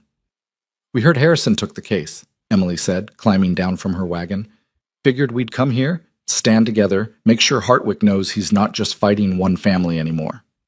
A man Clara didn't recognize stepped forward, his hat in his hands. Name's Robert Chen. Hartwick took my mine 3 years ago, claimed my partner had sold his share to cover debts. I've been waiting for a chance to fight back ever since. More voices joined in, each telling a story of loss and theft and systematic destruction. Clara listened to them all, felt the weight of their collective grief and rage, and understood that this had stopped being about her family alone. This was about breaking a system that protected predators and punished victims, about proving that ordinary people could stand against power and greed and corruption, about creating a world where widows and orphans weren't easy targets for men with lawyers and judges in their pockets. Hartwick's deadline is today, Clara said when the stories had finally run out. He'll come here expecting me to convince Luke to sell. When he sees all of you instead, when he learns we've filed charges, he's going to react badly. Let him, Robert Chen said, his voice hard. We've all been reacting to him for years. Time he got a taste of what it feels like to be cornered. Clara looked at Luke, saw him nod slowly. Then we make our stand here, all of us together. They spent the day preparing, not for violence, though everyone was armed, but for testimony. Harrison arrived mid-morning with a stenographer, and they began the painstaking process of documenting every theft, every fraud, every abuse of power. Page after page of testimony, names and dates and amounts, building a case so comprehensive that even a corrupt judge would have trouble dismissing it. Clara watched her children move among the crowd, serving coffee and food, listening to stories, beginning to understand that they were part of something larger than their own survival. Saw James talking seriously with Robert Chen about mining operations. Saw Margaret comforting a woman whose husband had died in suspicious circumstances. Saw even little Emma bringing water to an elderly man whose hands shook too badly to hold the cup steady. This was what community looked like, Clara realized. Not perfect strangers united by blood or geography, but imperfect people united by shared struggle and common cause. When Hartwick finally arrived near sunset, he found not a desperate widow, but an army of the dispossessed, all of them standing on Luke Calder's property, all of them armed with proof of his crimes. Clara watched him rein in his horse, saw the calculation in his eyes as he assessed the situation, saw the exact moment he understood that the game had changed. This is private property, Hartwick said, his voice carrying across the assembled crowd. You're all trespassing. They're my guests, Luke said evenly, and they're staying as long as they want. Then you're harboring fugitives and accomplices to fraud. No. Harrison stepped forward, legal documents in hand. They're witnesses in a criminal case against you, Mr. Hartwick.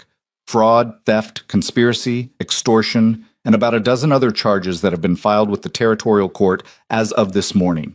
Judge Morrison will be hearing the case next week. Hartwick's face went pale, then red. Morrison has no jurisdiction here. Actually, he does. Territorial crimes cross county lines, which puts them under territorial jurisdiction. Harrison's smile was sharp. You should know that. You've been operating across multiple counties for years. The silence that followed was electric with tension.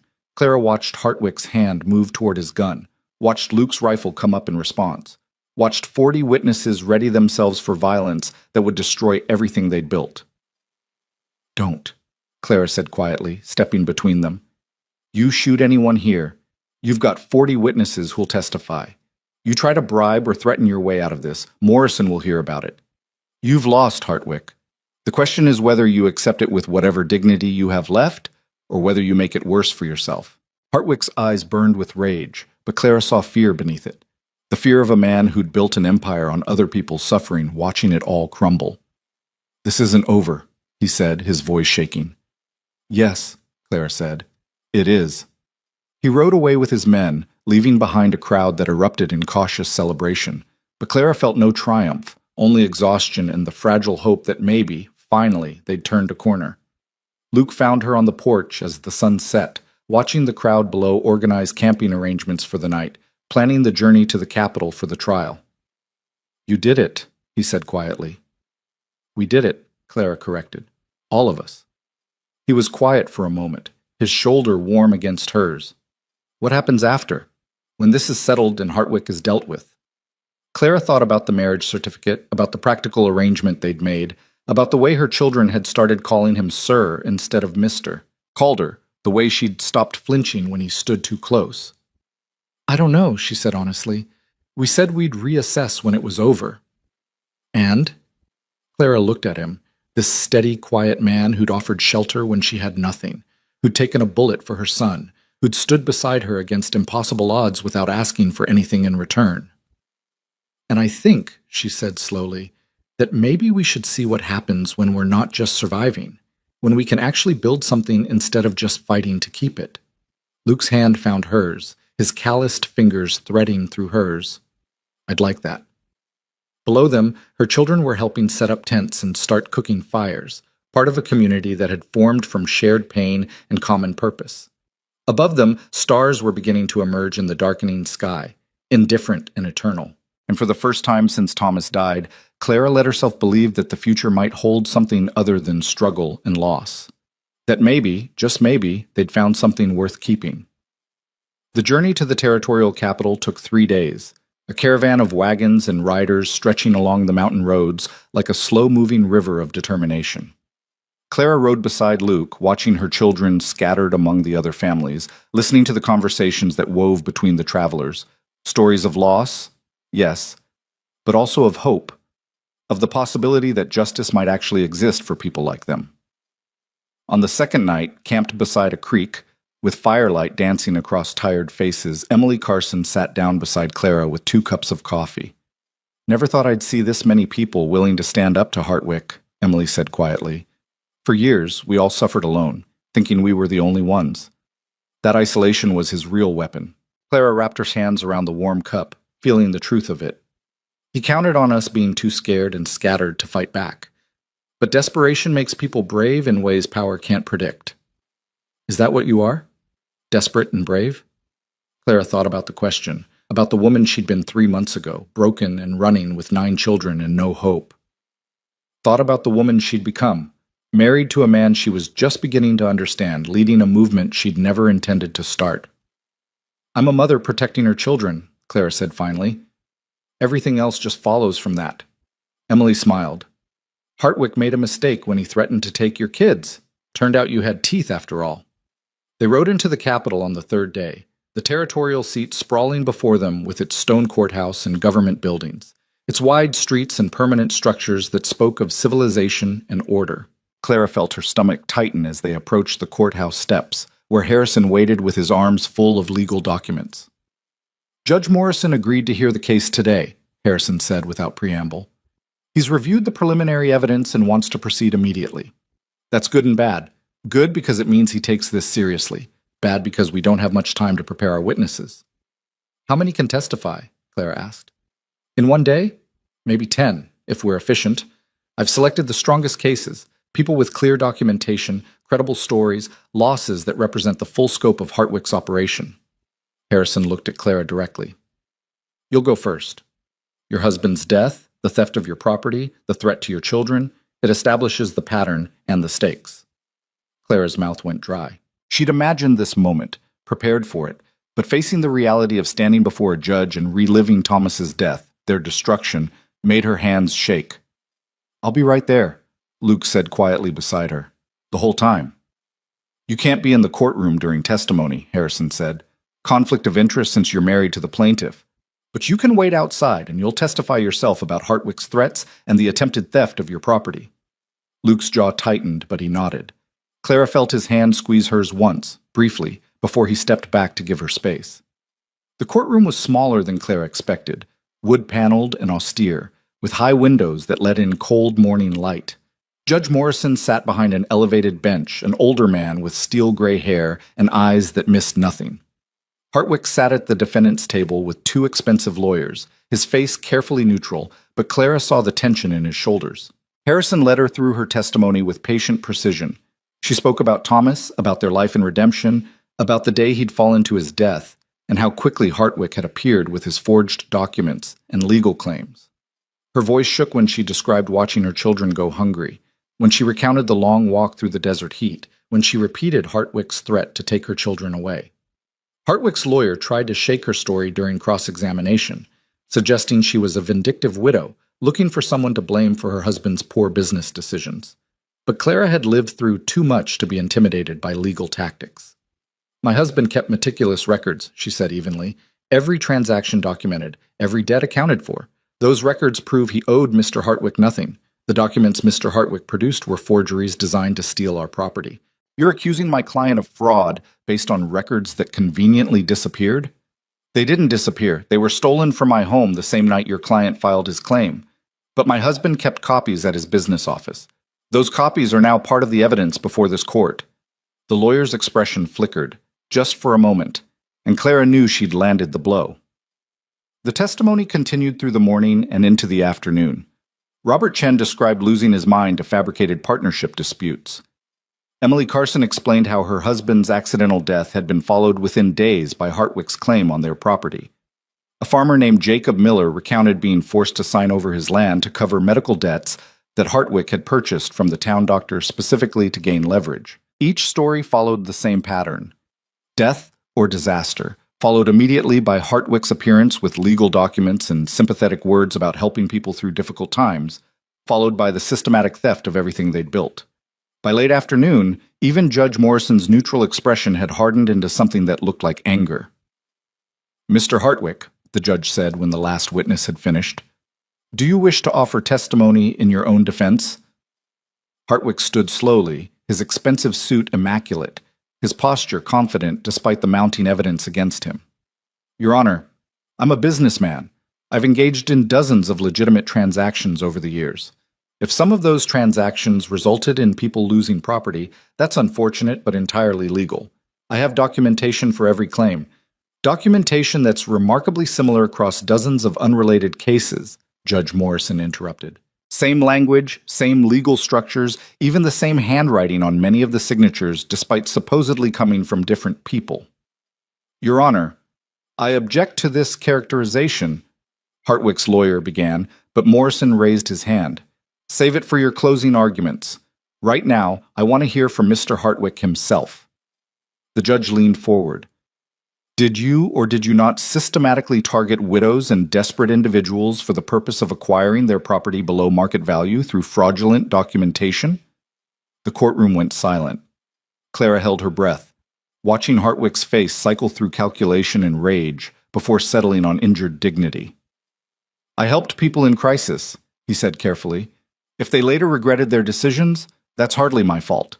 "So you're claiming every single one of these transactions, 37 separate cases with remarkably similar patterns, was legitimate?" "I'm claiming that my business practices are legal and above reproach." Judge Morrison leaned back, his expression unreadable. "We'll see about that. Court is adjourned until tomorrow morning, when I'll hear closing arguments and deliver my verdict." The crowd filed out slowly, tension and hope mixing in the cold evening air. Clara found Luke waiting on the courthouse steps, surrounded by her children who'd been watching from the gallery. "How bad?" he asked quietly. "I don't know. The evidence is strong, but Hartwick's lawyers are good. And the judge—" Clara shook her head. "I can't read him." "He was angry," Margaret said. "I could see it when that farmer was testifying. The judge was angry." "Angry doesn't mean he'll rule in our favor," Clara said, but she allowed herself a small flicker of hope. That night, they camped on the outskirts of the Capitol, the community of victims and witnesses gathering around fires to wait for morning. Clara sat with Luke slightly apart from the others, watching Emma sleep peacefully against Margaret's shoulder.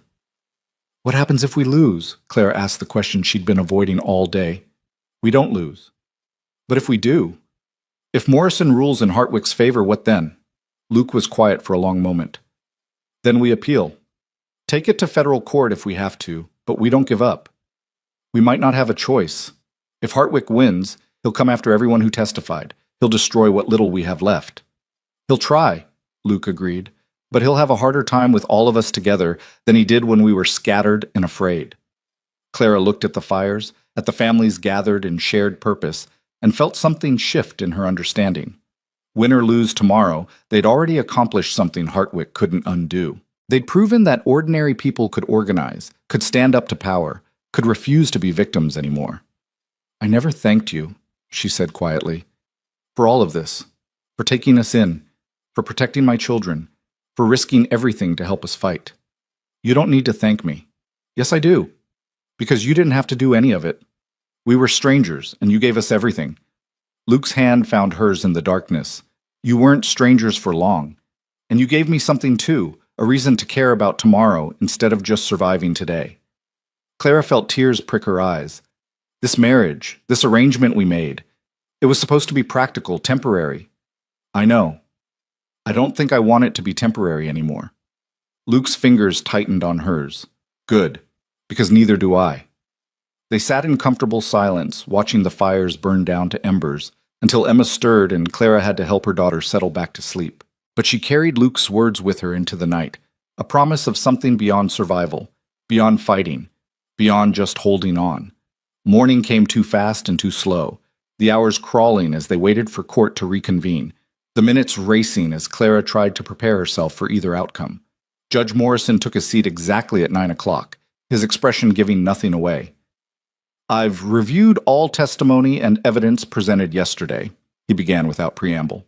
"I've also taken the liberty of conducting some independent investigation into Mr. Hartwick's business practices and legal history." Hartwick's lawyer shot to his feet. "Your Honor, that's highly irregular." "Sit down, counselor. I'm a territorial judge with broad investigative authority. I'll conduct my hearings however I see fit." Morrison's voice was steel.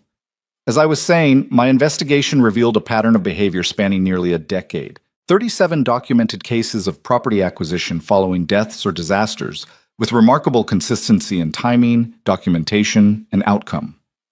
Clara felt her heart hammering against her ribs. "I find," Morrison continued, "that the evidence presented demonstrates clear and systematic fraud. Mr. Hartwick has engaged in a deliberate scheme to defraud vulnerable individuals of their property through forged documents, manufactured debts, and exploitation of legal processes designed to protect rather than prey upon the bereaved and desperate." The courtroom erupted in gasps and scattered applause. Morrison's gavel cracked like thunder.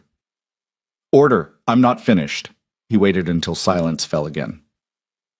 "James Hartwick, you are hereby ordered to return all property acquired through fraudulent means to its rightful owners or their heirs.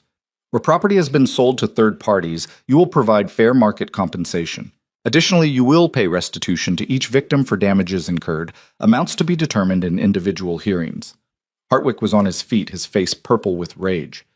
"This is outrageous. I have connections. You have a choice," Morrison interrupted. "Accept this ruling and begin making restitution, or face criminal prosecution for fraud, forgery, and conspiracy. I've already forwarded my findings to the territorial prosecutor. Whether this remains a civil matter or becomes criminal is entirely up to you." The fight went out of Hartwick like air from a punctured bladder. He sank back into his chair, his expensive lawyers whispering urgently in his ears, and Clara watched a decade of predatory business practices collapse in the span of a single morning. "For Mrs.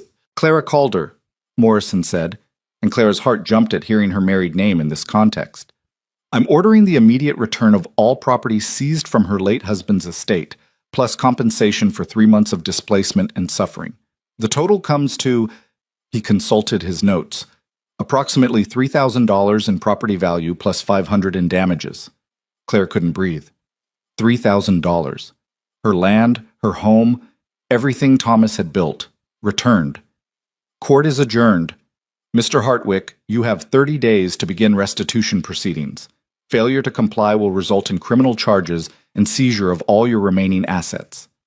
Morrison's gavel fell one final time, and the courtroom exploded into celebration.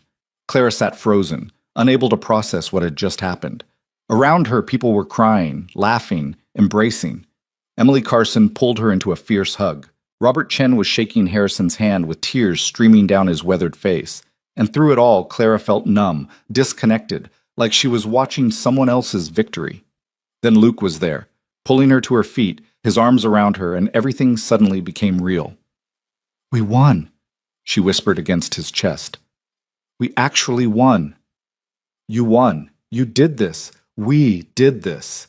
Clara pulled back enough to see his face. All of us together. Her children found them on the courthouse steps, all 9 of them talking over each other in their excitement. James was explaining the legal implications to William with an authority that made Clara's heart swell. Margaret was crying openly, her usual composure shattered by relief. Even Emma was laughing, caught up in the joy without fully understanding its source. "Does this mean we get our house back?" Catherine asked. "Our real house?" Clara looked at Luke, saw the question in his eyes. They could return to Redemption now, reclaim the property Thomas had built, go back to the life they'd had before everything fell apart. "We could," Clara said slowly. "The land is ours again." "But?" Margaret heard what Clara wasn't saying. Clara thought about the ranch, about the garden she'd restored and the house she'd cleaned and the rhythms they'd established over the past month. Thought about Luke teaching her sons carpentry and ranching, about the bedroom where her children finally slept peacefully, about the community they'd built fighting together. "But I'm not sure I want to," Clara admitted. "The ranch feels like home now. And the house in Redemption, it's full of memories, some good, many painful. I'm not sure going back is what's best for us." "So what do we do with it?" James asked. Luke spoke up quietly. "You could sell it. Use the money to improve the ranch, add on to the house so everyone has proper rooms. Maybe buy some cattle, expand the operation." He paused. "Or you could keep it, let someone else work the land, collect rent, have options for the future." Clara looked at her children, saw them considering the possibilities, saw them beginning to understand that they had choices now, that survival wasn't their only goal anymore. "What do you think?" she asked them. "All of you. This affects everyone."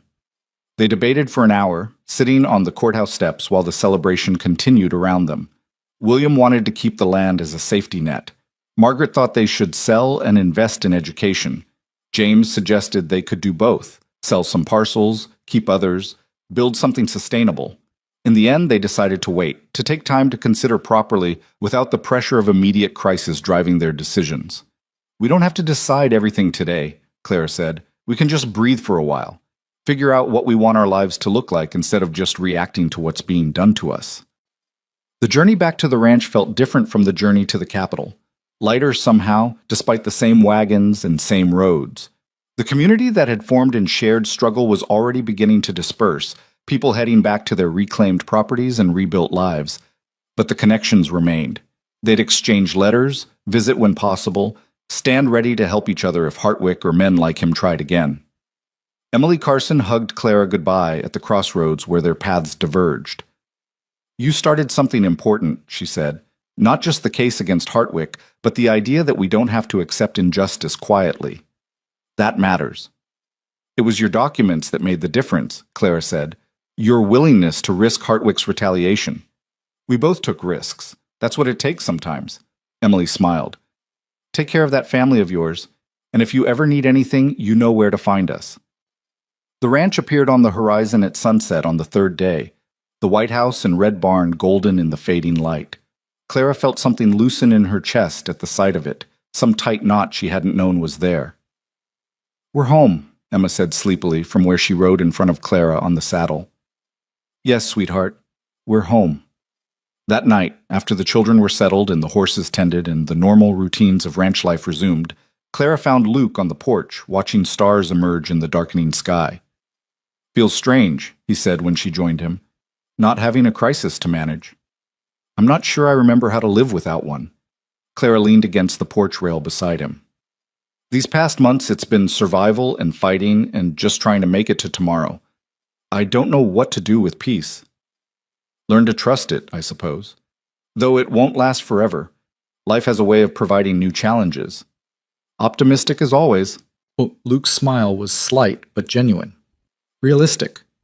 But the challenges ahead are different from the ones behind. They're the normal kind, raising children, running a ranch, building a life. I'll take that over desperately trying to keep your family from being torn apart." Clara was quiet for a moment, watching the way shadows fell across the property she'd come to think of as theirs, rather than his. "About this marriage," she began, We don't have to talk about it now. You're tired. We just got back. I want to talk about it. Clara turned to face him fully. We married for protection, for legal standing, for practical reasons that had nothing to do with affection or partnership. I remember. But somewhere along the way, it stopped feeling like a legal arrangement and started feeling like Clara searched for the right words. Like something real, something I want to keep being real. Luke's expression softened. I fell in love with you somewhere between watching you refuse to give up on your children and watching you stand up to Hartwick in that courtroom. I don't know exactly when, but I know I'm not interested in this being temporary anymore. Clara felt tears spill over despite her attempt to hold them back. I love Thomas. Part of me always will. But I'm starting to love you too, and it feels different. Harder earned, maybe. Built on shared struggle instead of shared dreams. Shared struggle is a kind of dream. The dream of surviving together, of building something that lasts. Is that what you want? Something that lasts? With you and your 9 impossible children who've turned my quiet ranch into chaos? Luke pulled her close, his arms solid and steady around her. Yes, that's exactly what I want. Clara let herself sink into his embrace, let herself believe, truly believe, that this was allowed, that she could have this safety and partnership and growing love without it being torn away. I want that too, she whispered. The weeks that followed settled into a rhythm that felt almost normal. The children returned to their routines, but with a lightness that hadn't existed before. James worked alongside Luke with increasing confidence, talking about maybe apprenticing with a carpenter in town, but also loving the ranch work too much to commit. Margaret took over more of the household management, developing her own methods and systems, occasionally reminding Clara that she wasn't a child anymore and didn't need constant supervision. The younger children bloomed in the security of knowing they weren't leaving, weren't running, weren't about to be torn apart. William grew 3 inches in as many months and started talking about maybe becoming a lawman someday, inspired by Judge Morrison's integrity. Catherine and Grace turned the overgrown garden into a productive vegetable plot that fed the family and provided surplus for trading in town. Even Emma, who'd been so fragile for so long, started gaining weight and color, her laughter ringing through the house with increasing frequency. Clara threw herself into making the ranch house truly theirs, adding small touches that transformed it from Luke's bachelor residence into a family home. Curtains in the windows, quilts on the beds, photographs and small treasures that spoke of the life they were building together.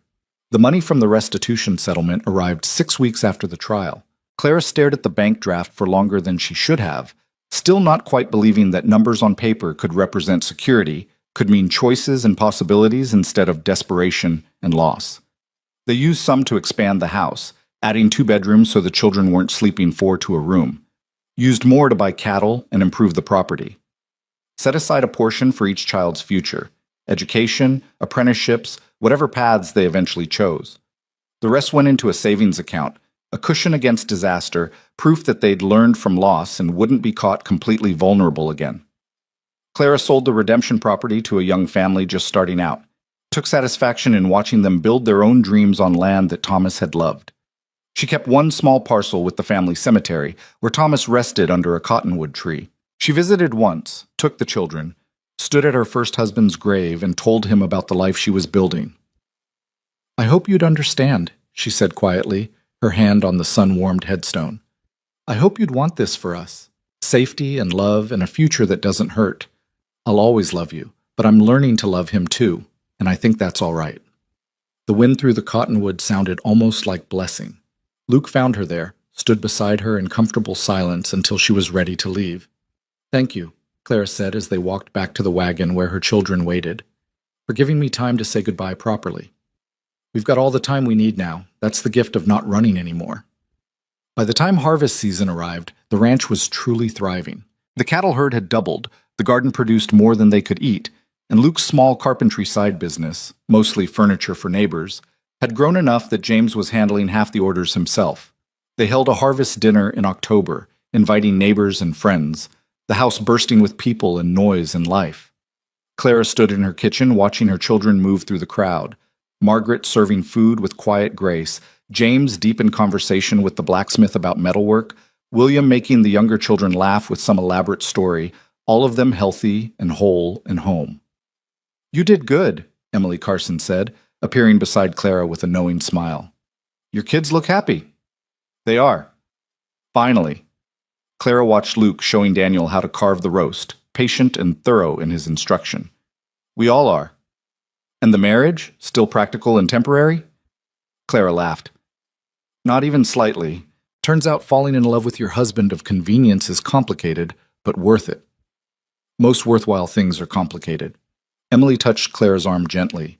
You earned this happiness. Don't forget that. After everything you went through, everything you survived, you've earned the right to just live. The words stayed with Clara through the evening, through the laughter and stories and the slow exodus of guests as night deepened. After the children were in bed and the house was quiet, she found Luke on the porch again, their customary place for late-night conversations. I was thinking, Luke said without preamble, about next spring. Thought we might add a workshop onto the barn. Give James proper space for carpentry. Maybe teach Daniel and Samuel the basics. They'd like that. Clara settled beside him, their shoulders touching. I was thinking, too, about maybe hiring a teacher to come out once a week, give the children proper lessons. Margaret's been doing her best, but she shouldn't have to carry that responsibility alone. Good idea. The ranch can afford it now. Luke paused. Strange how that sentence sounds. The ranch can afford it, like we're actually planning for a future instead of just surviving the present. We earned the right to plan, Clara echoed Emily's words from earlier, and I think we should start planning bigger, not just for next season, but for years from now, where we want the children to be, how we want the ranch to grow, what kind of life we want to build together. Together. Luke turned the word over carefully. I like how that sounds. So do I. Clara took his hand, threading their fingers together. When we married, I thought it was just a legal arrangement to keep my children safe. I didn't expect to find a partner. I didn't expect to find love. Love wasn't part of the deal, Luke agreed, but I'm not complaining about the amendment. They sat in comfortable silence, watching stars wheel overhead, feeling the solid weight of the house at their backs, full of sleeping children, full of life and noise, and the beautiful chaos of family. A year ago, Clara had been walking a dirt road with 9 starving children and no hope. Thomas was dead, her home was stolen, and the world had shown her nothing but cruelty and rejection. She'd been one day away from complete collapse, from losing everything she had left. Then a quiet rancher had offered water and shelter, asking nothing in return. And somehow, impossibly, that small kindness had grown into this. A ranch that felt like home, children who laughed instead of just survived, a marriage that had transformed from necessity to something real and chosen and wanted. What are you thinking about? Luke asked quietly. About how much can change in a year, how far we've come. Clara squeezed his hand. About how grateful I am that you found us on that road. I didn't find you. You found me. You and your 9 children, and your absolute refusal to give up. Luke's voice was warm with affection. You saved yourself, Clara. I just provided the space for you to do it. We saved each other. Clara leaned into him, feeling his arm come around her shoulders. And we saved them. That's what matters. Inside, one of the children stirred, probably Emma, who still sometimes woke in the night seeking reassurance. Clara started to rise, but Luke held her still. Margaret's got her. Listen. Through the open window, Clara heard Margaret's soft voice soothing Emma back to sleep, heard her daughter humming the same lullaby Clara had sung to all of them over the years, heard Emma's breathing settle into the deep rhythm of sleep. She's growing up, Claire said, pride and heartbreak mixing in her chest. They all are. That's what they're supposed to do, grow up safe and loved and whole, then go build their own lives. I know, but I'm allowed to be sad about it anyway. You're allowed to feel anything you want. Happy, sad, scared, grateful, all of it at once if that's what fits. Luke's voice held understanding born from his own experience of loss and rebuilding. That's what being human is. Holding all the complicated feelings at the same time and choosing joy anyway. Clara thought about that. Choosing joy despite the losses behind them and the uncertainties ahead. Choosing to build and hope and love even though she knew how quickly it could all be taken away. It wasn't naive or foolish. It was brave. Then I choose this, she said firmly. I choose this life, this family, this future we're building together. All of it. Complicated feelings and all. Good. Luke pressed a kiss to her temple, simple and affectionate. Because I choose it too. I choose all of you, you and your 9 impossible children, and the beautiful chaos you've brought to my quiet ranch. Every single day, I choose this. They sat together as the night deepened, two people who'd found each other in desperation and built something lasting through choice and effort and daily devotion. Not a fairy tale ending, but something better, a real life, hard-earned and deeply valued, full of work and love and the knowledge that they'd faced the worst and survived it together. Inside the house, 9 children slept peacefully in beds that were truly theirs in a home that couldn't be taken away. Outside, the Wyoming stars blazed overhead, indifferent to human struggle but beautiful nonetheless. And between earth and sky, Clara Hayes Calder sat with her husband's arm around her shoulders and felt, for the first time in longer than she could remember, completely at peace. The weight of 9 lives no longer felt like burden. It felt like blessing, like purpose, like the exact right amount of love to carry into tomorrow and all the tomorrows after that. They'd survived the breaking point. They'd found their unlikely shelter. They'd made the choices that changed everything. They'd fought for truth and justice and won. And now, finally, they could simply live. Not perfectly, not without challenges, but wholly and honestly and together. A family not bound by blood alone, but by shared struggle and chosen love, and the unbreakable determination to protect each other no matter what the world threw at them. It was more than Clara had dared hope for on that desperate road a year ago. It was more than enough. It was everything.